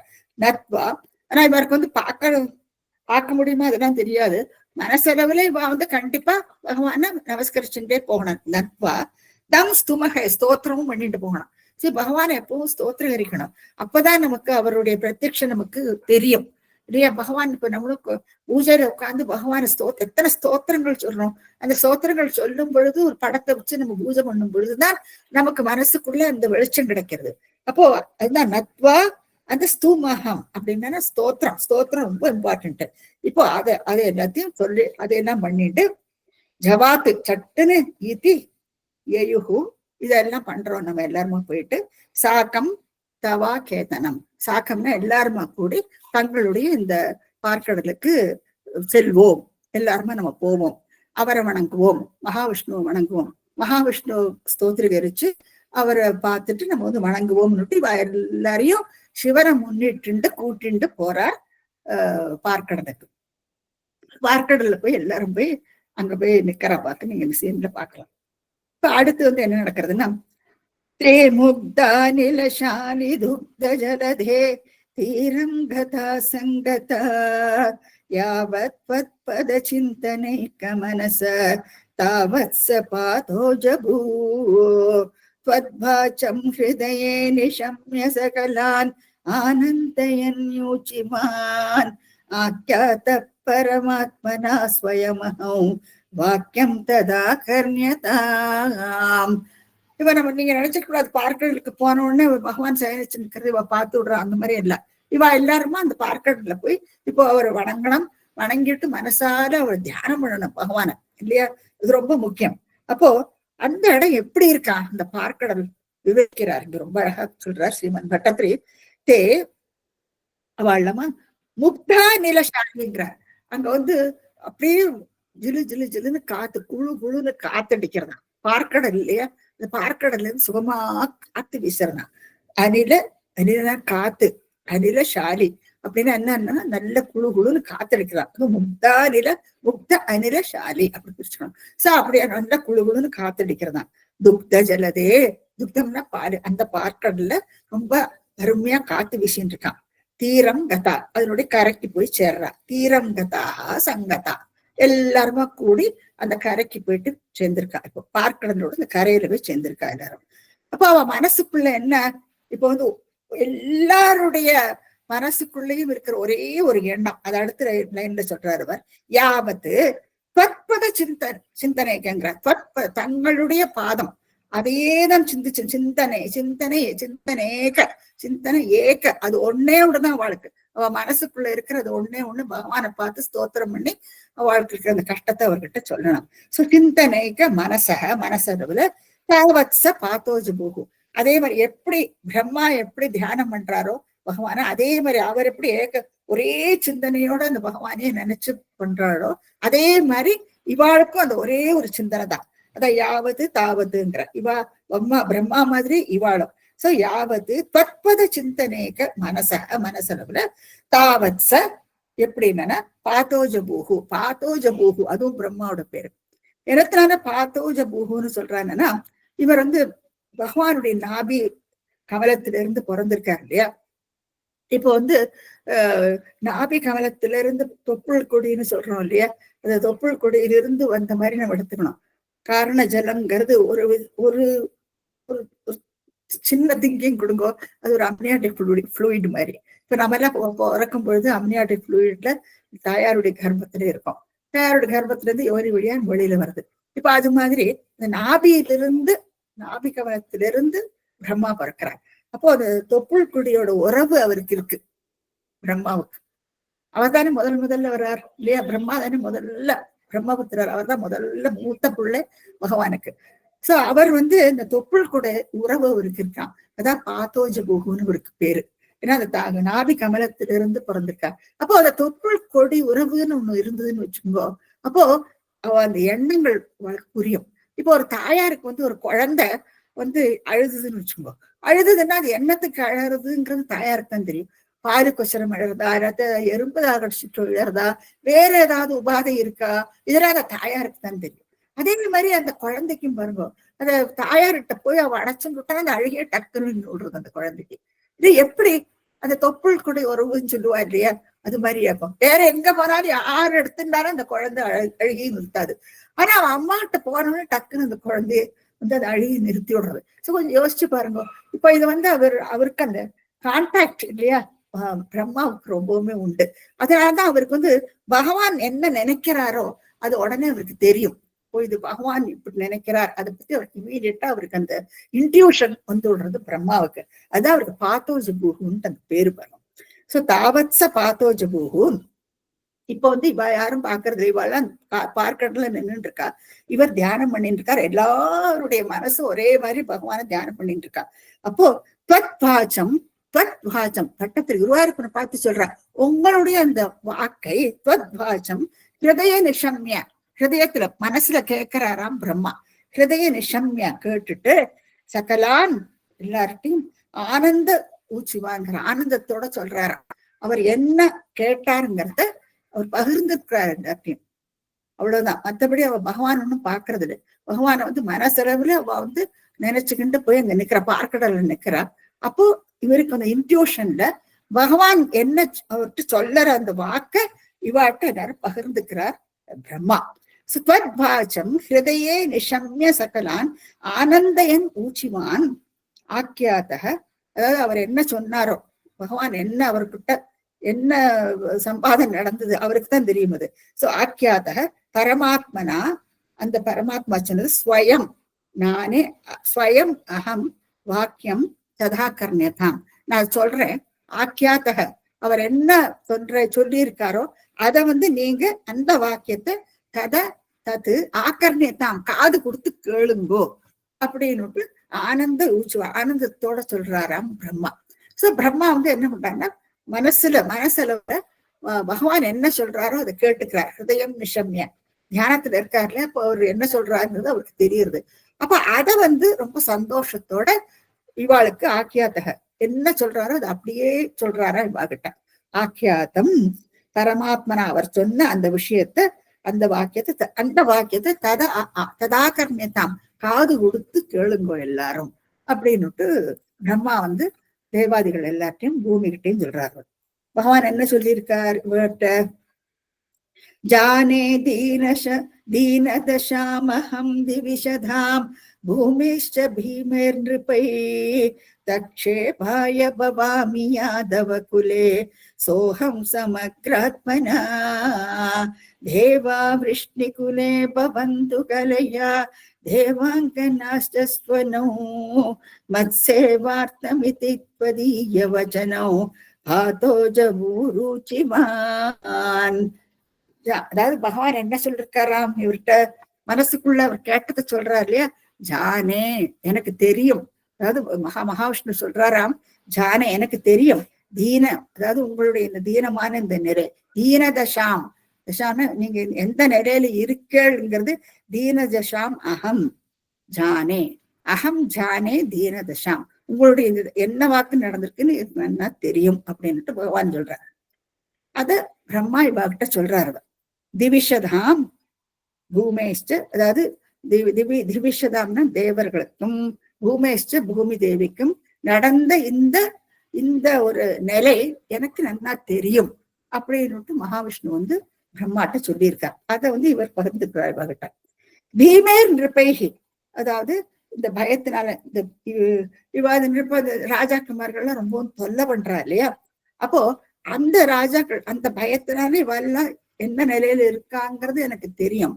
அப்போ அந்த நிருபைகி அவளை எல்லாரையும் தட்சேபாய அவளை எல்லாம் வதம் பண்ணறதுக்கு பவாமி யாதவ குலே சோஹம் ச அகம் சமக்ராத்மனான்ற நானே சமக்ராத்மனா எல்லா வேலரோடையும் எல்லா விதத்திலையும் ஒருங்கிணைந்து நான் பிறப்பேன்னு சொல்றார். அதனாலதான் இத பூர்ண புண்ணியாவதாரம்னு சொல்றோம் நம்ம. இப்போ மத்த அவதாரங்கள்லாம் நீங்க பார்த்தீங்கன்னா மத்ஸ்யாவதாரம், கூர்மா அவதாரம் இதெல்லாம் நம்ம பார்த்தோம் இல்லையா? சோ இந்த அவதாரம் எல்லாம் ஒரு பாஸ்டர் அவதாரம் தான். அந்தந்த சமயத்துல அந்த அவதாரம் எடுத்துட்டு அந்த ஒரு கஷ்டத்தை அவர் பிறக்கிறாரு, அதை நம்ம பார்த்தோம். ஆனா இது ஒரு ஒரு புண்ணிய அவதாரம், அதுவும் பூர்ண புண்ணிய அவதாரம்னு முதல்ல பட்டத்திலே முதல் தசகத்திலே பூர்ண புண்ணியாவதாரம் அந்த ஸ்லோகத்துல வரும். நீங்களே பார்த்துக்கணும், சொல்லிட்டு இருந்தா ரொம்ப டைம் போயிடும். சோ முதல் தசகத்திலேயே வரும், 6வது ஸ்லோகமாக்கும். தத்தே பிரத்திக்கிற தாராதர லலித கலா யாவலி கேரிகாரம் லாவண்ய சேகசாரம் பூர்ண புண்ணியாவதாரம்ட்டு வரும். நீங்க பார்த்துக்கணும் அந்த ஸ்லோகத்துல. சோ அந்த மாதிரி இது சமக்ராத்மனான்னு சொல்றார். நான் எல்லா இதோடைய லட்சணங்களோடையும் நான் பிறப்பேன். என்ன அர்த்தம்னா, குழந்தையா அந்த புருஷ பூமியில வளைய அவளோட அப்புறம் அடல்ட் ஸ்டேஜ் எங்க கழிச்சு அப்புறம் ஒரு அடல்ட் ஆகி அதுக்கப்புறம் அவர் அவதாரத்துடைய காரியங்கள் என்னெல்லாமோ அதெல்லாம் பூர்த்தி பண்றாரு அவர். அதனாலதான் பூர்ண புண்ணிய அவதாரம். சமக்ராத்மனா எல்லா வேலரோடையும் எல்லா கலைகளோடையும் நான் ஃபுல் பவர்ஸ்ன்னு சொல்றோம் இல்லையா, எல்லாத்தோடையும் நான் பிறப்பேன் யாதவ குலத்துல. தேவா, இந்த தேவர்களை பார்த்து சொல்றார் அவர். இந்த தேவர்கள் எல்லாம் விஷ்ணு குலே பவந்து குலையே, எல்லாரும் என்னுடைய கலையம்சத்தோட வாழும், பார்ஷியல் இன்கார்னேஷன் வாழும். சோ என்னுடைய கலையம்சத்தோட இந்த தேவர்கள் எல்லாம் விஷ்ணு குலத்துல பிறப்பான் அத்தனை பேரும். சோ விஷ்ணு குலத்துல யாதவ குலத்துல பிறந்த எல்லாரும் தேவாதிகளாக்கும் தெரிஞ்சுக்கணும் நீங்க. அவளை யாதவர்கள் எல்லாம் தேவர்களாக்கும். சோ அவ எல்லாரும் யாதவர்கள் எல்லாம் தேவர்களாக்கும், விஷ்ணு குலத்துல பிறப்பா. அதே சமயத்துல தேவாங்கனா அந்த பெண்கள் இருக்கா இல்லையா, தேவாங்கனைகள் எல்லாம் அவனின்னு அந்த பூமியில தேவாங்கனா அவனோன்னு அந்த பூமியில அவளும் கூட அவனோ இந்த பூமியில மத்சேவார்த்தம் எனக்கு சேவை பண்றதுக்கோசரம் அவள் அந்த கோபிகைகள். சோ அந்த கோபிகைகள் எல்லாம் எனக்கு சேவை பண்றதுக்கோசரம் அவளும் இந்த விஷ்ணு குலத்துல பிறப்பா. சோ தேவாங்கனைகளும் அந்த ஸ்திரீகள் எல்லாம் எனக்கு மத்சேவார்த்தம் மறுபடியும் அது ஞாபகப்படுத்துவேன் பின்னால. சோ எனக்கு சேவை பண்றதுக்கோசரம் அவளும் அங்க பிறப்பா. சோ தேவாங்கனைகள் எல்லாருமே இந்த விஷ்ணு குலத்துல பிறப்பா. சோ தேவா விஷ்ணு குலே பவந்து கலையா தேவாங்கனாஸ்வனோ ச அவனோ மத்சேவார்த்தமிதி த்வதீய வசனோ பாத்தோஜ பூஹு ஊச்சிவான் அப்படி பிரிச்சுங்க. சோ அவர் இப்படியாக பிரம்மா அவர் சொன்னதை இவாட்ட பகிர்ந்துக்கிறார். சோ இவ எல்லாரும் விஷ்ணு குலத்துல பிறப்பா. நானும் சமக்ராத்மனா ஃபுல் வேலரோட ஃபுல் பவரோட நானும் அவதாரம் பண்ணுவேன் அப்படின்னுட்டு இவாளுக்கு வாக்கு கொடுக்கிறார். அத பிரம்மா இவாகிட்ட சொல்றார். இப்ப அடுத்த ஸ்லோகத்துல ஸ்ருத்வா கர்ணரசாயனம் தவவச்ச சர்வேஷு நிர்வாபித ஸ்வாந்தேஷ்வீஷ கதேஷு தாவக கிருபா பீயூஷ திருப்தாத்மசு விஜ்ஞாதே மதுராபுரே கில பவத் சாநித்ய புண்ணியோத்தரே தன்யாம் தேவக நந்தனாமுதவஹத் ராஜா சூராத்மஜக. எல்லாரும் சுத்தி பிரம்மாவை சுத்தி அத்தனை பேரும் கேட்டு இருக்கா இல்லையா, அப்படி ஒரு சந்தோஷம் அவளுக்கு பிரம்மாட்ட. அதான் ஸ்ருத்வா காதால கேட்கிறா. கர்ண ரசாயனம் இன்பத்தேன் பாயுது காதின்லேன்னு பாரதியார் பாடுறாரு. அந்த மாதிரி தேன் பாஞ்ச மாதிரி இருந்தது அவளுக்கு. அவ்வளவு சந்தோஷம். பகவானே பிறக்க போறேன்னு சொல்லியாச்சு இல்லையா, இதுக்கு மேல என்ன வேணும், அவர் நம்ம கூட இருக்க போறார். அதுவும் என்ன, தேவாதிகள் எல்லாரும் இந்த விஷ்ணு குலத்துல யாதவர்களா பிறக்க போறார். தேவாங்கனைகள் எல்லாரும் அங்கே பெண்கள் எல்லாரும் அவருக்கு சேவை பண்றதுக்கோசரம் பிறக்க போறார். அவளுக்கு என்ன இதெல்லாம் எவ்வளவு சந்தோஷம் இல்லையா. அதுதான் அத்தனை பேர் சுத்தி ரொம்ப சந்தோஷப்பட்டுக்கிறாளாம். சுத்வா கர்ணரசாயனம் அந்த காதால கேட்ட உடனே அதுக்கு அவ்வளவு ஒரு இன்பமா இருக்கும் அவளுக்கு. தவ வச்சக நட்டத்திரி குருவாயூரப்பனை பார்த்து சொல்றது, உங்களுடைய இந்த வார்த்தையை கேட்டுட்டு அவளுக்கு அவ்வளவு ஒரு சந்தோஷமா. சர்வேஷு அவ எல்லாருக்கும் நிர்வாபித ஸ்வாந்தேஷு ஸ்வாந்தேஷு அவ மனசுக்குள்ள இருந்த நிர்வாபித என்னெல்லாம் துக்கங்கள் இருக்க எல்லாமே அப்பவே நீங்கின மாதிரி இருக்கான் அவளுக்கு. எல்லாம் துக்க நிவாரணம் ஆயாச்சு அவளுக்கு. பகவான் பிறக்க போறாருன்னு அந்த கேட்ட உடனேயே அவளுக்கு சந்தோஷப்படுறா எல்லாரும். ஸ்வாந்தேஷு ஸ்வாந்தேஷு ஈஷ குருவாயூரப்பனை பார்த்து சொல்றாரு அவர், கதேஷு எல்லாமே போயிடுதான், நிர்வாபித்த கதேஷு, மனசுக்குள்ள இருக்கிற அந்த துக்கங்கள் எல்லாம் அவளுக்கு நீங்கி விடுத்தான், அந்த தேவாதிகளுக்கும் பூமிக்கும். கதேஷு தாவக தங்களுடைய கிருபா, இந்த கிருபையும் பீயூஷ ருத்தாத்மசு, அது அமிர்தம் கிடைச்ச மாதிரி அவளுக்கு ஒரு திருப்தியா இல்லையா, அந்த காதால கேட்ட அந்த வார்த்தையும் அவர் சொன்ன அந்த வாக்குகள் எல்லாமே அவர் அமிர்தம் கிடைச்ச மாதிரி இருந்துதான் தேவாதிகளுக்கு எல்லாருக்கும், தேவாதிக்கும் பூமிக்கும். அவர் பகவான் லக்ஷ்மிபதினு சொல்றா இல்லையா, அப்போ மகாலட்சுமி எப்படி ஒரு ஆதரவா வச்சுருக்காரோ, பூமி தேவி அவருடைய மனைவி தானே இல்லையா, இப்போ பூமி தேவியை கைவிட்டுடுறா, விடமாட்டார் அவர். அப்போ அவர் சொல்றார், சமக்ராத்மனா, எல்லா ஃபுல் பவரோட நான் பிறப்பேன், நீங்க எல்லாரும் என் கூட யாதவ குலத்துல நீங்களும் பிறப்பேன்ட்டு அந்த வார்த்தையை கேட்ட உடனே அவ்வளவு ஒரு சந்தோஷமாயிடுறான். அப்போ என்ன ஆறுது, அந்த க்ஷணத்திலேயே விக்யாதே மதுராபுரே கிலபவத், மதுராபுரியில இப்போ கிலங்கிறார் அவர், அதாவது அப்படி இல்லவா ஆச்சு, சொன்னது உடனே விக்யாத்தே, அப்படி சிறப்பு மிக்க அந்த பிறப்பாருன்னு அந்த கேட்டோடனே அந்த மதுராபுரியே ஜெகஜோதியான மாதிரி ஆயிடுதான். இன்னும் அவர் பிறந்துட்டு இல்ல, அதுக்குள்ளேயுமே விக்யாத்தே மதுராபுரே கிலபவத், உங்களுடைய இன்னும் அவர் பிறந்துட்டே இல்லை, ஆனாலும் பவத் சாநித்திய புண்ணியோத்தரே, அந்த புண்ணிய பூமி ஆயிடுத்தான், அந்த சாநித்தியம் வந்து கொடுத்தான் அந்த மதுராபுரிக்கு. எனக்குனால அந்த சாநித்தியம் வந்தது, தன்யாம் தேவக, தன்யாம் புண்ணியசாலி அவள் இல்லையா, தன்யாம் தேவகநந்தன், தேவகநந்தன் தேவகி, தேவகநந்தனுடைய பொண்ணல்லவா அந்த தேவகி, அவளை தன்யாங்கிறார், அவளும் அத்தனை புண்ணியம் பண்ணியிருக்கா பாருங்க. தன்யாம் தேவகி தேவகநந்தன உதவகத்து கல்யாணம் பண்ணிட்டாளாம் ராஜா, யாரு, வசுதேவரை கல்யாணம் பண்ணிக்கிறா அவள். அந்த வசுதேவன் யாரு, சூராத்மஜக, சூரசேனனுடைய பிள்ளைதான் வசுதேவன். சூரசேனனுடைய பிள்ளை வசுதேவனுக்கும் தேவகிக்கும் கல்யாணம் நடக்கிறதான், அதை பார்க்கலாம். கீழே வந்து அந்த கல்யாண சீனை நீங்க பார்க்கலாம். ஏன்னா இவர் பகவான் சொல்லி முடிக்கிறதும் அவளுக்கு அப்படி ஒரு சந்தோஷம். அந்த மதுராபுரியே விக்ஞாத்தகங்கிறார், அவ்வளவு பிரகாசமாயிடுறதாம் அந்த இடமே. அப்ப அங்க வந்து என்னத்தினாலேன்னா அவளுடைய விவாகம் நடக்கிறது. முதல் கட்டமா தேவகிக்கும் வசுதேவருக்கும் பார்க்கலாம், இந்த இடத்துல சந்தோஷமா விவாகம் நடக்கிறது. எல்லாரும் கூடி குழுமி இருக்க அத்தனை பேரும் அவ ரெண்டு பேருடைய விவாகமும் சிறப்பாக மதுராபுரியில நடக்கிறது. நீ அடுத்த என்ன இருந்ததுன்னா, உத்வாஹாவசிதௌ ததீய சஹஜः கம்சோத சம்மானயன்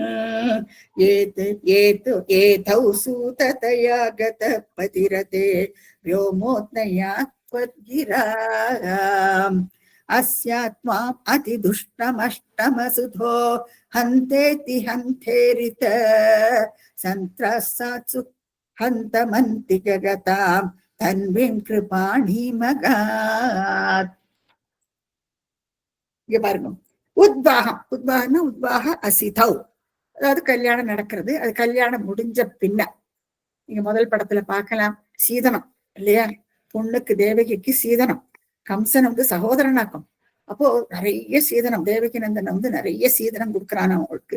சீதனத்தை எல்லாம் விட்டு யானையும் அதுவும் இதுவும் எல்லாம் அவளுக்கு கொடுக்குறாவா. உத்வாக அசிதௌ, அவளை ததீய சகஜக, அவளுடைய சகோதரன் யாரு, கம்சன். சகோதரன் என்ன பண்றான், கம்சோத சம்மானயன், ரொம்ப மானிக்கிறானா, ரொம்ப சந்தோஷம் அவனுக்கு, தன்னுடைய சகோதரிக்கு கல்யாணமான சந்தோஷத்துல. ஏதோ அவனாகவே சூத்தத்தையா சாரியட்டர், அவனே வாழை வந்து ரதத்துல வச்சுட்டு எல்லா இடத்துக்கும் கூட்டின்னு போறானா சந்தோஷத்தோட. சூத்தத்தையா கதக, அவளை வந்து அழகாக ஒப்பாத்தி வச்சுட்டு வசுதேவன் தேவகி ரெண்டு பேரையும் அந்த சாரியட்ல ஒப்பாத்தி வச்சுட்டு அவனே நகர்வலம் வர மாதிரி நம்ம சொல்றோம் இல்லையா, அழைப்பு சுத்தி கூட்டின்னு வருவா இல்லையா, நகர்வலம் வருவா இல்லையா, அந்த மாதிரி ரொம்ப சந்தோஷத்தோட தன்னுடைய சகோதரியும் பின்னால அவ்வளவு இதெல்லாம் சீதனங்கள் எல்லாம் கொடுத்துருக்கா. அதோட இவ வந்து நகர்வலம் வரா. பதினா அந்த வழியில இப்பதான் என்ன நடக்கிறது, பதிரதே வியோமோத்தயா துவத்கிரா. வியோமம்னா ஆகாசம், ஆகாசத்துல இருந்து தங்களுடைய வார்த்தை ஒலிச்சுதாமே, அசரீரி சொல்லுவோம் இல்லையா, மேலே இருந்து வியோமம்னா ஆகாசம், ஆகாசத்துல இருந்து ஒரு அசரீரை கேட்கறதான். வந்து அழகா அந்த ரதத்துல ரெண்டு பேரும் உட்காத்தி வச்சுட்டு கம்சனே அந்த ரதத்தை ஓட்டிட்டு போறான். ஓட்டின்னு போகும்போது மேலே இருந்து துவத்கிரா, தாங்கள் சொன்ன அந்த வாக்கு அது மேல இருந்து கேட்கறதாமே. வியோமோத்தயா துவத்கிரா, அது என்ன அசரீரி, அஸ்யாத்வாம் அதிதுஷ்டமஷ்டமசுதோ, அஸ்யாத்மாம் அரே துஷ்டாங்கிற மேலேந்தவர் கம்சனை பார்த்துட்டு. காலநேமி எல்லவோ மறு உதாரணம் எடுத்திருக்காங்க. காலநேமி தானே பிறந்திருக்கான் கம்சனா. அஸ்யாத்வாம் நீ அதிதுஷ்டம், நீ நீ துஷ்டன் அல்லவா. உன்ன அஷ்டமசுத 8வது புத்திரன், அதாவது கன்யாம் தேவகிக்கு பிறக்கிற அந்த 8வது புத்திரன் ஹந்தேதி உன்னை கொல்ல போறான். நீ என்னவோ சந்தோஷத்தோட அவளை சாரியட்ல வச்சு கூட்டிட்டு போறியே, மேலேருந்து இவர் கிளப்பி விடுறார். மேலேருந்து அஸ்ரீரி வாக்கு வருது, இவளுடைய 8வது குழந்தை உன்னை கொல்ல போறதுங்கிறார் அவர். ஒரு ஹே துஷ்டாங்கிறார். துஷ்டனை கம்சனை பார்த்துட்டு அஸ்யாத்வாம் அதிதுஷ்டம்ங்கிறார். என்ன துஷ்டன் நீ, ஒன்ன அஷ்டமசுதக 8வது புத்திரன் நந்தேதி கொல்ல போறான். 8வது புத்திரன் ஒன்னு கொல்ல போறான். அந்தேரித ஆஹா ஆச்சரியத்தோட சொல்றது. அந்தேர் ஈரித்தக இப்படி சொல்லப்பட்டவன்னு, ஆஹா இப்படி சொல்லப்பட்டவன்னு எத்தனை ஹந்தே ஹந்தே வருது பாருங்க. ஹந்தேதி ஹந்தேரித்தக சந்திராசாத்சு. அப்போ அந்த பயம் அவனுக்கு கட்டுன்னு என்னது, இவளுடைய 8வதுக்குள்ள நம்மளை கொன்னுடுமா. அவனுக்கு இது ஒரு பயங்கர இல்லை. அதனால சந்திராசாத்சு அந்த திடுக்குன்னு அவனுக்கு மனசுக்குள்ள ஒரு பயம். ஹந்தும் ஹந்தும் அதாவது யார, இப்போ தன்னுடைய சகோதரியே அந்திக கதா அவ பக்கத்துல உட்கார்ந்துட்டு இருக்கா, பின்னால உட்கார்ந்துட்டு இருக்கா இல்லையா, பின்னால தேவகி வசுதேவன் பக்கத்துல உட்கார்ந்துட்டு இருக்கா. அப்ப இவன் என்ன அந்த சாரியட் ஓட்டின்னு இருக்கிறோம், திரும்பி கையில கத்தி எடுக்கிறாங்க. கிருபாணி மதாத்து இந்த இதுல இருக்கிற இடுப்புல இருக்கிற கத்திய எடுக்கிறான் அவன் அவளை கொல்லறதுக்கு. எதுக்கு, ஹந்தும் அந்திக, ஹந்தும்னா கொல்லறது. அப்ப இங்க பாருங்க 3 தடவை யூஸ் பண்றார். ஹந்தே இது ஹந்தே ஹந்த ஈரித்தக ஹந்தும். இந்த மாதிரி எல்லாம் வட்டத்திற்கு தான் இந்த மாதிரி யூஸ் பண்ண முடியும் பாருங்க. எத்தனை வித்தியாசமான அர்த்தங்கள் வருது, ரொம்ப அழகா பிரயோகிச்சிருக்காரு அவர். சோ அவருடைய 8வது புத்திரன் உன்னை கொல்ல போறது. ஆஹா கேட்டுக்கோ. சந்திராச உடனே பயந்துண்டு ஹந்தும் அந்திக கதாம் அவள் பக்கத்துல போறான் பாருங்க. அந்திக கதாம் தன்வீம்னா தேவகி, அந்த தேவகியை கொல்லறதுக்கு ஹந்தும் ஹந்தும் தேவகியும் அந்திக கதாம், அதுதான் அன்வயம். அதாவது பக்கத்துல போறானா. கிருபாணியும் அகாத்து, அதாவது என்னுடைய வாழை அப்படி உருவி எடுக்கிறானா. கிருபாணியும் அகாத்து அப்படின்னு சொல்றாரு. இப்ப அடுத்து என்ன பண்ண போறான் பாப்போம். கிருஷ்ணானச்சிகுரேஷு தாம் கலமதி சௌரேஷ்சிரம் சாத்வனை நோ முஞ்சன் புனராத்மஜார்ப்பணகிரா பிரீதோதயாதோ கிருஹான் ஆத்யம் த்வத்சஹஜம் ததார்ப்பிதமபி ஸ்நேஹேன நாஹன்னசோ துஷ்டானாமபி தேவ புஷ்ட கருணா திருஷ்டாஹி தீரே கதாம். என்ன பண்றான் இவன், தலைமுடிய பிடிக்கிறான். கிருஷ்ணான சிகுரேஷு, அவ தேவகியுடைய தலைமுடிய பிடிக்கிறானா. சிகுரேஷு என்னன்னா தலைமுடிய டக்குன்னு இப்படி பிடிக்கிறான். கிருஷ்ணான கையால பிடிச்சுட்டு தாம் கலமதி, அந்த துஷ்டன், கலமதினா துஷ்ட புத்தி உள்ளவன் கம்சன், அந்த கம்சன் தலைமுடிய பிடிச்சுட்டு சௌரிய என்ன வசுதேவன் சிரம் ரொம்ப நேரமா அவன் வேண்டிக்கிறான், பண்ணாதே, இது உன்னுடைய சகோதரியாக்கும், அவள் இப்பதான் கல்யாணம் பண்ணிட்டு வந்திருக்கா இல்லையா, சின்ன வயசு, நீ என்னத்துக்கு அவளை, இன்னும் குழந்தை பிறந்துட்டு கூட இல்லை, அவளை என்னத்துக்கு நீ கொல்லுற இல்லையா, அவ என்ன பாவம் பண்ணினா. அது மாதிரி சிரம் சாப்பதேகி, அவனை சமாதானப்படுத்துறதுக்கு ஆனவட்டம் பாக்குறான். டீட்டெயில்டா நீங்க பாக்கலாம் அந்த பாகவதத்துலயா. அப்ப இங்க ஒரு சுருக்கமா சொல்லியிருக்கா. ஷௌரேஷ் சிரம், சிரம்னா வெகு நேரம், சாந்தனேகி அவனை கூழ் பண்றதுக்கு பாக்குறாரு, அவனை அடங்கறதுக்கு பாக்குறாரு.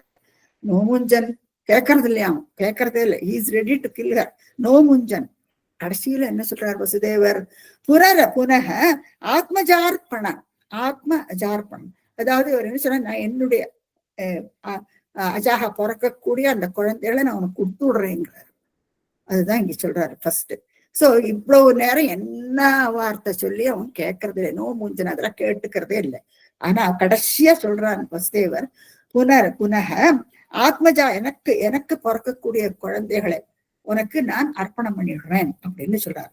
அந்த கிரா அந்த வார்த்தையை கேட்ட பின்ன பிரீதோத, அப்போ கொஞ்சம் சமாதானம் ஆயிடுறான் கம்சன். சரி, அந்த குழந்தைகள் இவ்வளவு என்னத்துக்கு இப்ப கொல்லணும் இல்லையா, குழந்தைகள் தானே தனக்கு எதிரி. சோ அந்த குழந்தை, பிறக்கிற குழந்தையெல்லாம் உங்க கையில ஒப்பட சொல்றேன். அப்படி அதை கேட்ட உடனே பிரீதோத்த யாத்தோ கிரகான், சரி அவன் சமாதானப்பட்டு அவன் பாட்டுக்கு போயிட்டானா வீட்டுக்கு. ஒன்றும் பண்றது இல்லை அவளை. ஆத்யம் துவத் சஹஜம் ததாத்விதமபி. முதல்ல குழந்தை பிறக்கிறது. குழந்தை பிறகு சொன்ன மாதிரி வசுதேவர் என்ன பண்றார், அவன் கையில எடுத்து கொடுக்கிறார் அந்த குழந்தை. கீர்த்திமான்னு பேரு. அதுதான் முதல் குழந்தை பேரு. ஆத்யம் முதல்ல, துவத் பட்டத்திரிக்கு குருவாயூர்ப்பன் பார்த்து சொல்றதா கம்பது. குருவாயூர்ப்பன் பார்த்து சொல்றார், துவத் தங்களுடைய சகஜம். அதாவது உங்களுக்கு முதல் குழந்தை பிறக்கிறது இல்லையா, அண்ணா இல்லவாமன். சோ ஆத்யம் துவத் சகஜம் ததார்ப்பிதம், அதை எடுத்து கொடுக்குறான். அந்த முதல்ல பிறந்த குழந்தைய எடுத்து கம்சன் கிட்ட கொடுக்குறான். அப்படி அந்த குழந்தைய கொடுத்தோன்னு அந்த குழந்தையோட முகத்தை பார்க்கிறான் கம்சன். அழகா கொஞ்சம் குழந்தையது. அப்போ ஸ்னேகம் அவனுக்கு. மருமான் அல்லவா, அவனுடைய சகோதரியோட குழந்தை இல்லவா, அந்த பிஞ்சு குழந்தை. அந்த குழந்தைய கொல்லறதுக்கு எப்படி மனசு வரும், வராது அவனுக்கு. அப்போ ஸ்னேகேன நஹன்னசம், அந்த குழந்தைய ஒண்ணுமே பண்றது இல்லையா. இதுவும் டேஞ்சர் இல்லையா. இப்போ பகவான் அவருக்கு ஆப்பு வைக்கணும்னு பிறந்திருக்காரு, அவர் பிறக்கணும் அவர். அப்போ இந்த மாதிரியே ஒரு பாக்குறோம், அடுத்து என்ன நடக்குதுன்னு பாக்குறோம். ஸ்னேகத்தினால என்ன பண்றான் என்னன்னா, அந்த குழந்தைய கொல்றது இல்லை. அவன் மனசுல என்ன, இது முதல் குழந்தை தானே, அது அசரீரி என்ன சொல்லித்து, 8ஆவது குழந்தை தானே நம்மள வதம் பண்ணும்.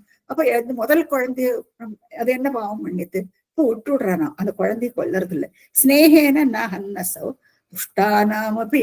மகா துஷ்டனவன், கலமதி என்னெல்லாம் சொல்றார் பட்டத்திரி. கலமதி, கெட்ட எண்ணம் அவனுக்கு எப்பவுமே. தான் நன்னா இருக்கணுங்கிற அந்த மாதிரி ஒரு எண்ணம் அவனுக்கு. துஷ்டன் அவன்.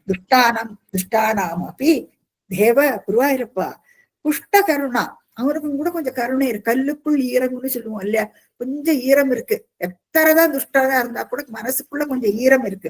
சோ புஷ்ட கருணா திருஷ்டா, அதை பார்க்கும் பொழுது நமக்கு அந்த கருணை இருக்கு.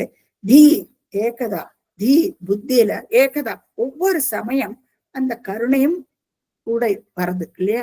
அதனாலதான் அந்த குழந்தைய விட்டு விடுறான் அவன். ஸ்னேகேன, ரொம்ப ஸ்னேகத்தோட அந்த குழந்தைய திருப்பி கொடுத்து விடுறான் அவன்.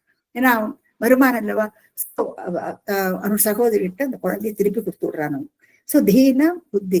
சோ புத்தியில ஒவ்வொருக்கா இந்த ஈரம் இருக்கு இல்லையா, மனசு கனியறது. அப்போ ஒன்னும் பண்ணாதிக்கு இந்த குழந்தைய அவன் திருப்பி கொடுத்து விடுறான். அடுத்து என்ன ஆகுதுன்னா, தாவத் வன்மனசைவ நாரத முனி புரோச்சேஷ போஜேஸ்வரம் யூயம் நன்வசுராசுராஷ்டயதவோ ஜானாசி கிம் ந பிரபோ மாயாவி சஹரி பவத்வத கிருதே பாவிசுர பிரார்த்தனாத் இத்யாகர்ண்ய யதூன தூதுனதசோ சௌரேஷ்ட சூனூஹன்.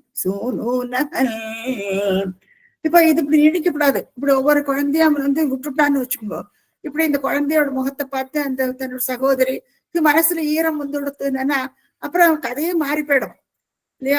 ஒரு குழந்தைய கொல்ல மாட்டான், ஏன்னா பரவாயில்ல, அவனுக்கு மெச்சூரிட்டி வந்துடணும். அதை விடப்படாது, ஏன்னா அவனுக்கு கம்சனை வதம் பண்ணணும். இப்போ ஏன்னா அவன் இருந்தான்னா மறுபடியும் இதே மாதிரிதான் ரொம்ப கரெக்டா பண்ணிட்டு இருப்பான். அவன் மதுராபுரியில யாரையும் யாதவர்களை இருக்கவே விட மாட்டாங்க. அப்போ அதனால என்ன பண்றாருன்னா, நாரத முனி தாவத் வன்மனசைவ, பகவானுடைய பிரேரணையில பகவான் என்ன நினைக்கிறார் அது மாதிரி நடக்கணும் இல்லையா. துவம் மனசைவங்கிறார் ஸ்ரீமன் பட்டத்திரி. அதுக்கப்புறம் தாவத், அதுக்கப்புறமா துவத் மனசேவ, உன்னுடைய மனசு பிரகாரம், அதாவது உன்னுடைய பிரேரணையினால நாரத முனி போறார். இப்போ நாரத முனி புரோச்சேச போஜேஸ்வரம், போஜநாட்டு அரசன் கம்சன். அப்ப அவங்கிட்ட போயிட்டு போஜேஸ்வரம், அவன்கிட்ட போயிட்டு நாரத முனி இப்போ சம்பந்தம் பண்றாரு. இப்போ புரோச்சேச போஜேஸ்வரம் அவர் என்ன சொல்றார், நாரதர் என்ன சொல்றார், யூயம் நனு அசுரா, நீயும் ஒரு அசுரன் இல்லையா. கம்சன் அசுரனாகும். உக்ரசேனோட பிள்ளை கம்சன். யூயம் நனு அசுராக சுராஷ்ட எதவோ ஜானாசி கிம் கிம் ந பிரபோ அப்படிங்கிற. நாரத முனி கம்சனை பார்த்துட்டு பிரபோங்கிறார். இதாவது தாஜா பண்றது. பிரபோ, உனக்கு இது தெரியாதா, நீயோ ஒரு அசுரன், நீயோ ஒரு அசுரன். ஆனா இந்த தேவாதிகள் எல்லாம் தான் யாதவ குலத்துல பிறந்திருக்காப்போ. அதை விட்டு மூட்டி கொடுக்குறாரு இங்க நாரதர் வந்துட்டு. சுராஷ்ட எதவக, அவெல்லாம் யாதவ குலத்துல போய் எல்லாரும் இருக்காள, அவெல்லாம் தேவாதிகளாக்கும். சோ என்னைக்குதான் அசுரர்களுக்கும் தேவர்களுக்கும் ஒருமிச்சிருக்கா, என்னைக்கும் அவளுக்கு சண்டைதான். அதுதான் சொல்றேன், நானும் நீயோ அசுரன். சுரோஷ்ட எதவக ஜானாசிக்கு உனக்கு தெரியாதா அப்படின்னு கம்சன் கிட்ட பார்த்து சொல்றார் நாரதன். அப்புறம் அடுத்து என்ன சொல்றார், மாயாவி ச ஹரிஹி, அந்த ஹரி மாயாவியாக்கம். மாயாவி சஹரிஹி பகவத் பத கிருத்த ஒன்ன வதம் பண்றதுக்கோசரம் தான் பாவே சுர பிரார்த்தனாத்து அந்த தேவாதிகள் எல்லாம் பிரார்த்தனை பண்ணி ஒன்ன வதம் பண்றதுக்கோசரம் தான் இந்த காரியம் எல்லாம் பண்ணிட்டு இருக்கான் ஹரிங்கிறார் மாயாவியாக்கம் அவன். சோ மாயாவி சஹரிஹி பகவத் பத கிருத்த ஒன்ன வதம் பண்றதுக்கோசரம் தான் இந்த நாடகம் எல்லாம் நடந்துட்டு இருக்குங்கிறார். பாவே சுர பிரார்த்தனாத்து இது ஆக்கர்ணியா. இதை கேட்ட உடனே ஏன்னா ஒவ்வொரு இந்த குழந்தைகள் பிறந்துட்டு இருக்கு இல்லையா, இப்ப எதாக்கும் 8வது குழந்தை கணக்கு பாருங்க இல்லையா, அது அபாஷனா இருக்கலாம், என்ன ஒன்னா இருக்கலாம், கணக்கு வச்சுக்க முடியுமோ தெரியாதவனுக்கு. சோ 8வது குழந்தை எதாக்குன்ட்டு வெரி டிஃபிகல்ட் டு கால்குலேட் கம்சனுக்கு. சோ இப்படி எல்லாம் சொல்லுவார். அவர் மனசை கலைப்பறவர். எப்படியான அவனோட துஷ்ட புத்தி இன்னும் கொஞ்சம் கூட கொழுந்து விட்டு செஞ்சு அவனை வதம் பண்ணணும். இப்ப அதுக்குள்ள இதெல்லாம் பகவானோட பிரேரணையில இப்படி நாரத முனி கம்சன் சொல்றாரு. இது ஆக்கர்ணிய அதை கேட்டுட்டு எதூன் அதுவும் இவர் என்ன பண்றாரு, யாதவர்களை எல்லாரும் அடிச்சு விரட்டுறான் கம்சன். ஏன்னா அவள்ல தேவாதிகள் அல்லவா, அப்போ அந்த யாதவர்கள் இருக்க ஒட்டாதிக்கு அவள் எல்லாம் அப்ப அந்த சமயத்துல மதுராபுரியில இருந்த யாதவர்கள் எல்லாரும் எங்கெங்க எல்லாமோ பக்கத்துல இருந்த சின்ன சின்ன வில்லேஜஸ் அவளுடைய இவளும் போயிடுவாள். வசுதேவருடைய இன்னொரு மனைவி இருக்கா, அவ ரோஹிணி, அவளும் போயிடுவார். எக்ஸைல போட்டு எல்லாரும் ஒளிஞ்சு வரைஞ்சு அப்படி இப்படி நின்றுட்டு இருக்கா. கொஞ்சம் பேர் அக்ரூரர் இந்த மாதிரி சில பேர்லாம் அவனுடைய ராஜ்யத்துல இருந்து அவனுக்கு சேவகம் பண்ணிட்டு இருக்கா. பாக்கி உள்ள பேர் எல்லாம் அங்கே ஓடி போயிடுறா. எதூனு அதூதுனத்து எல்லாத்தையும் விரட்டி அடிக்கிறான். அப்புறம் ஷௌரைஷ்ட சூனு நகன். இப்ப அடுத்து என்ன பண்றான், ஷௌரி வசுதேவனுடைய புத்திரர்கள் எல்லாம் பிறக்கிறான். இந்த 6 புத்திரர்கள், இவ 6 பேரையும் கொன்னுடுறாங்க ஒவ்வொருத்தர. ஏன்னா இப்ப விடுறது இல்லையா, முதல்ல அந்த குழந்தைய அவன் அந்த சேகத்தினால விட்டு விடுறான் இல்லையா. இப்ப அந்த குழந்தைய அதுக்கு அடுத்து பிறக்கக்கூடிய எல்லா குழந்தைகளையும் அடிச்சு எல்லாரையும் கொன்னுடுவான். 6 குழந்தைகளையும் கொன்னுடுறான் கம்சன். அத சௌரேஷ்ட சூனு நகன்னு சொல்றாரு. சோ யாதவ குலத்துல இருக்கிறவள் எல்லாத்தையும் விரட்டி அத்தனை பேரும் இங்க இருக்க ஒட்டாதிக்கட்டு உக்ரசேனன் அப்பாவு கூட வீட்டுல போடுவோம் அப்பேற்பட்டவனாக கம்சன். அப்புறம் அந்த 6 குழந்தைகளையும் கொன்னுடுறான் கம்சன். எத்தனை பெரிய பாவம் பண்றான் பாருங்க. இப்போ அடுத்து என்ன ஆகுதுன்னா, பிராப்தே சப்தம கர்ப்பதாமஹிபதோ த்வத் பிரேரணாத் மாயயா நீதே மாதவ ரோகிணி த்வமபி போ சச்சிசுகைகாத்மகः தேவக்யா ஜடரம் விவேஷித விபோ சம்ஸ்தூயமானः சுரைः சத்வம் கிருஷ்ண விதூய ரோகபடலேம் பக்திம் பராம் தேஹி மே. இங்க இப்ப 7வது கர்ப்பம் வருது பாருங்க. இங்கதான் அவர் ட்ரிக் பண்ணுவார் பகவான். பிராப்தே வரதான், பிராப்தே சப்தம கர்ப்பம், தேவக்கு 7வது கர்ப்பம் இது. இந்த சப்தம கர்ப்பத்துல அஹிபதவ், அதாவது ஆதிசேஷனாக அவருடைய கர்ப்பத்துல. இந்த ஆதிசேஷனைத்தான் பலராமனா பலபத்ரன் பலராமன் ஸ்திக பலசாலியா. ராமன் ரொம்ப அழகா இருப்பனா பலராமன் பாக்குறதுக்கு. இப்ப பலராமன் 7வது கர்ப்பத்துல வர்றார். இப்ப ராமாயணத்துல லக்ஷ்மணனும் ஆதிசேஷன் தானே. லக்ஷ்மணன் பாருங்க ராமருக்கு தம்பியா பிறந்தார்.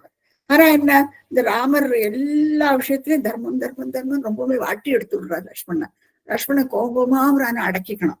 அப்போ எப்பவுமே நினைச்சிட்டோம், ஐயோ இவர் போய் இவரோட சொல்ல பேச்சு கேட்டுட்டே இருக்க வேண்டி இருக்கேன், இவருக்கு ஒரு ஜென்மாலையான இவருக்கு அண்ணாவா இருந்து இவரை நான் விரட்டின்னு நடக்கணும்னுட்டு அவர் மனசுல நினைச்சிருந்தாராம். அதனாலதான் இப்போ கிருஷ்ணருக்கு அண்ணாவா பிறந்திருக்காரு இங்க. இப்போ சப்தம கர்ப்பத்துல அவர் ஆதிசேஷன் அஹிபதினா ஆதிசேஷன் தத் பிரேரணாத்து பகவானுடைய பிரேரணையினால குருவாயூரப்பனை பார்த்து சொல்றாரு ஸ்ரீமன் பட்டத்திரி.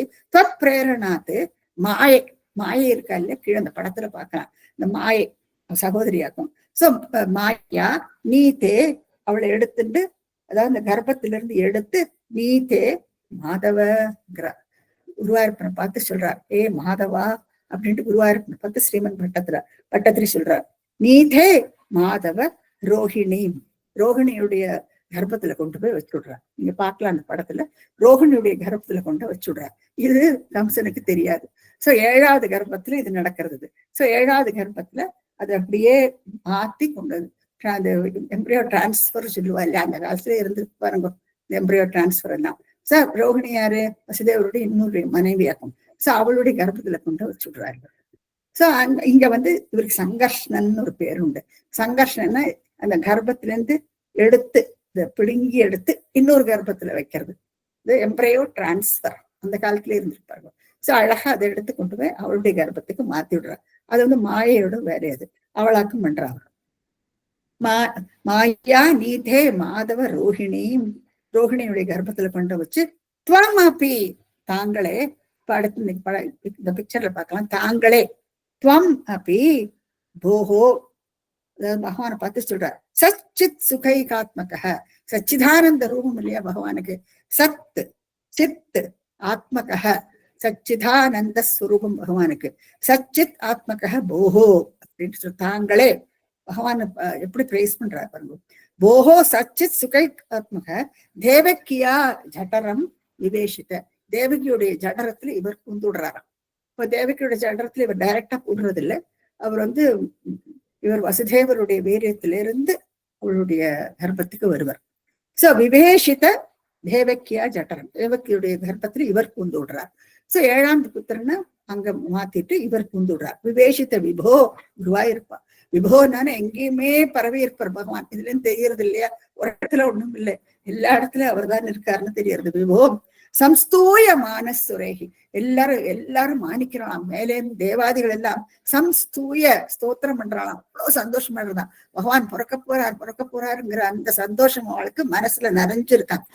சம்ஸ்தூயமான சுரேகி, தேவாதிகள் எல்லாம் ரொம்பவுமே ஸ்தோத்திரம் சொல்லி பகவானை ஸ்தோத்திரம் சொல்லி ரொம்பவே புகழறானாம். சோ சுகை, அதாவது சம்ஸ்தூயமான சுரேகி சத்வம், அப்பேற்பட்ட பட்டத்திரி குருவாயூரப்பனை பார்த்து சொல்றது. சத்வம் கிருஷ்ணா சொல்றார். கிருஷ்ண விதூய ரோகப்படலிங்கிறார். விதூய ரோகப்படலிம், இந்த ரோகத்தை எல்லாம் விளக்கணுங்கிறார். இந்த ரோகம்னு வரும் பொழுது அது மனசளவிலையும் இருக்கலாம், உடல் அளவிலையும் அந்த ரோகம் இருக்கலாம் இல்லையா. எல்லாருக்குமே அப்படித்தானே இல்லையா. நமக்கு மனசுலயும் சிலப்போ டிப்ரெஷன் இருக்கு, அதுவும் நமக்கு துக்கத்தை கொடுக்கறது. அதே மாதிரி உடல்ல உபாதைகளும் இருக்கும். அதுதான் ஜென்ரலா சொல்றதாக்கும் ரோக படலிங்கிறாரு. படர்ந்து இருக்கு நமக்குள்ள இல்லையா. ஒருத்தட்ட நீங்க போய் பேச போங்கோ, பெரிய லிஸ்ட் கொடுப்பா, வாழ்க்கை இதாக்கும் அதாக்குன்னு சொல்லி நமக்கே வந்துடும் அந்த ரோகங்கள் எல்லாம். அந்த மாதிரி நம்மள பிரெயின் வாஷ் பண்ணி விட்டுடுவா. சோ அந்த மாதிரி எல்லாருக்குமே இது நம்ம எல்லாருக்குமே பொருந்தும் பாருங்க. இது நம்ம அவருடைய நிலையில இருந்து நம்ம பார்த்துக்கணும். அப்போ கிருஷ்ணா இப்போ நீ பிறக்க போறாரு இல்லையா, அதனால சொல்ற சப்பம் கிருஷ்ண விதூய ரோகப்பட்டலையும். அப்புறம் அதுக்கு மேல என்ன சொல்றாரு பட்டத்திரி, அது மாத்திரம் ரோகத்தை மாத்திரம் நீக்கினா போறாது, பக்திம் பராம் தேகிமேங்கிற, இதுதான் ரொம்ப இம்பார்ட்டன்ட். எனக்கு நல்ல பக்தியும் விருத்தி பண்ண நன்னி உங்ககிட்டங்கிறாரு. இப்போ பகவான் பிறக்கிறதே எப்படி, இவ எல்லாம் போய் பிரார்த்திக்கிறா இல்லையா. தேவாதிகள் பூமி தேவியே போய் பிரம்மாவை அணுகி, பிரம்மா தியானம் பண்ணி பகவான் சொல்றார், நான் பிறந்து நான் உங்களோட கஷ்டத்தை எல்லாம் விளக்குவேன். அப்ப எல்லாம் வாழ்ந்து ஸ்தோத்திரம் பண்ணி பகவான ஒரே மனசோட தியானம் பண்றா இல்லையா. அதனாலதான் இப்படி ஒரு நல்ல காரியம் நடக்கிறது. அப்போ இவரும் சொல்லிக்கிறார், எனக்கு அப்பேற்பட்ட பக்தியை எனக்கு கொடுங்கிறாரோ. ரொம்பவுமே இம்பார்ட்டன்ட். இதுவும் நமக்கு ஒரு பெரிய பாடம். அதுவும் நம்ம இந்த கடைசி காலத்துல நம்ம இருக்கோம் இல்லையா. இந்த சமயத்துல நம்ம பக்தியைத்தான் நம்ம வேண்டிக்கணுமே ஒழிய பகவான் கிட்ட எனக்கு வீட்டை கொடு, வாசலை கொடு, அதை கொடு, இதை கொடு, இதெல்லாம் நீங்க கம்ப்ளீட்டா அந்த லௌகிக விஷயங்கள் எல்லாம் ஒதுக்கி வச்சிடணும் கம்ப்ளீட்டா. எதை அப்படி இருக்கிறத வச்சுன்னு சந்தோஷப்பட்டு பகவான் பேர்ல நம்ம பக்தியைத்தான் விருத்தி பண்ணிக்கணும். அது ஒண்ணுமா, அது ஒரு பெரிய பாடமாக்கும். அதனாலதான் இந்த கிருஷ்ணாவதாரம் ஆரம்பத்திலேயே ஸ்ரீமன் பட்டத்திரி சொல்றார், பக்திம் பராம் தேஹிமே. இது ஒரு பக்தி காவியமாகும், ஞாபகம் வச்சுக்கோ. நமக்கு கூட கூட பக்தியும் வளர்த்திக்கணும். அதே விட ஆன்மீக விஷயத்தையும் பத்தி சொல்லிண்டே வர்றார் அவர். சோ இதுல இருந்து நமக்கு இவ்வளவு பாடங்கள் நமக்கு இந்த ஆரம்பத்திலேயே இவ்வளவு தூரத்துக்கு யோசிச்சு பாருங்க. ஒவ்வொரு ஸ்லோகத்தும் அவ்வளவு விஷயங்கள் இருக்கு. மறுபடியும் படியுங்கோ, மறுபடியும் உங்களுடைய எண்ணங்களை எல்லாம் டெவலப் பண்ணிக்கோங்க. அதோட கூட கடைசியில ஸ்ரீமன் பட்டத்திரி சொல்ற மாதிரி ஒவ்வொரு வருஷம் அவர் கடைசியில சொல்லும் பொழுது நம்ம தான் பட்டத்திரின்னு நினைச்சு சொல்லுங்க நீங்க. அப்போ அவர் பட்டத்திரி சொன்ன அவர் என்ன சொல்றார், ரோகப்படலையும் விதூயங்கிறார். அப்போ நம்ம சொல்ற மாதிரிதான் அது, ரோகப்படலையும் விதூய எல்லாருக்கோசரம் தான் சொல்றாரு அவர். அது அட் த சேம் டைம் பக்தியும் பெறா, பக்தியும் எனக்கு கொடு, எனக்கு கொடு, நமக்கு கொடு, உனக்கு நம்ம ஒவ்வொருத்தருக்கும் பக்தியும் கொடு. அந்த மாதிரி நம்மளும் அவருடைய இதுல ஸ்தானத்துல உட்கார்ந்துட்டு அதை நம்ம புரிஞ்சுக்கணும். सान्द्रानन्दावबोधात्मकम् अनुपमितं कालदेशावधिभ्यां निर्मुक्तं नित्यमुक्तं निगमशतसहस्रेण निर्भास्यमानौ अस्पष्टं दृष्टमात्रे पुनरुरुपुरुषार्थात्मकं ब्रह्मतत्त्वं तत्तावत् भाति साक्षात् गुरुपवनपुरे हन्तभाग्यं जनानां। श्रीहरिये नमः।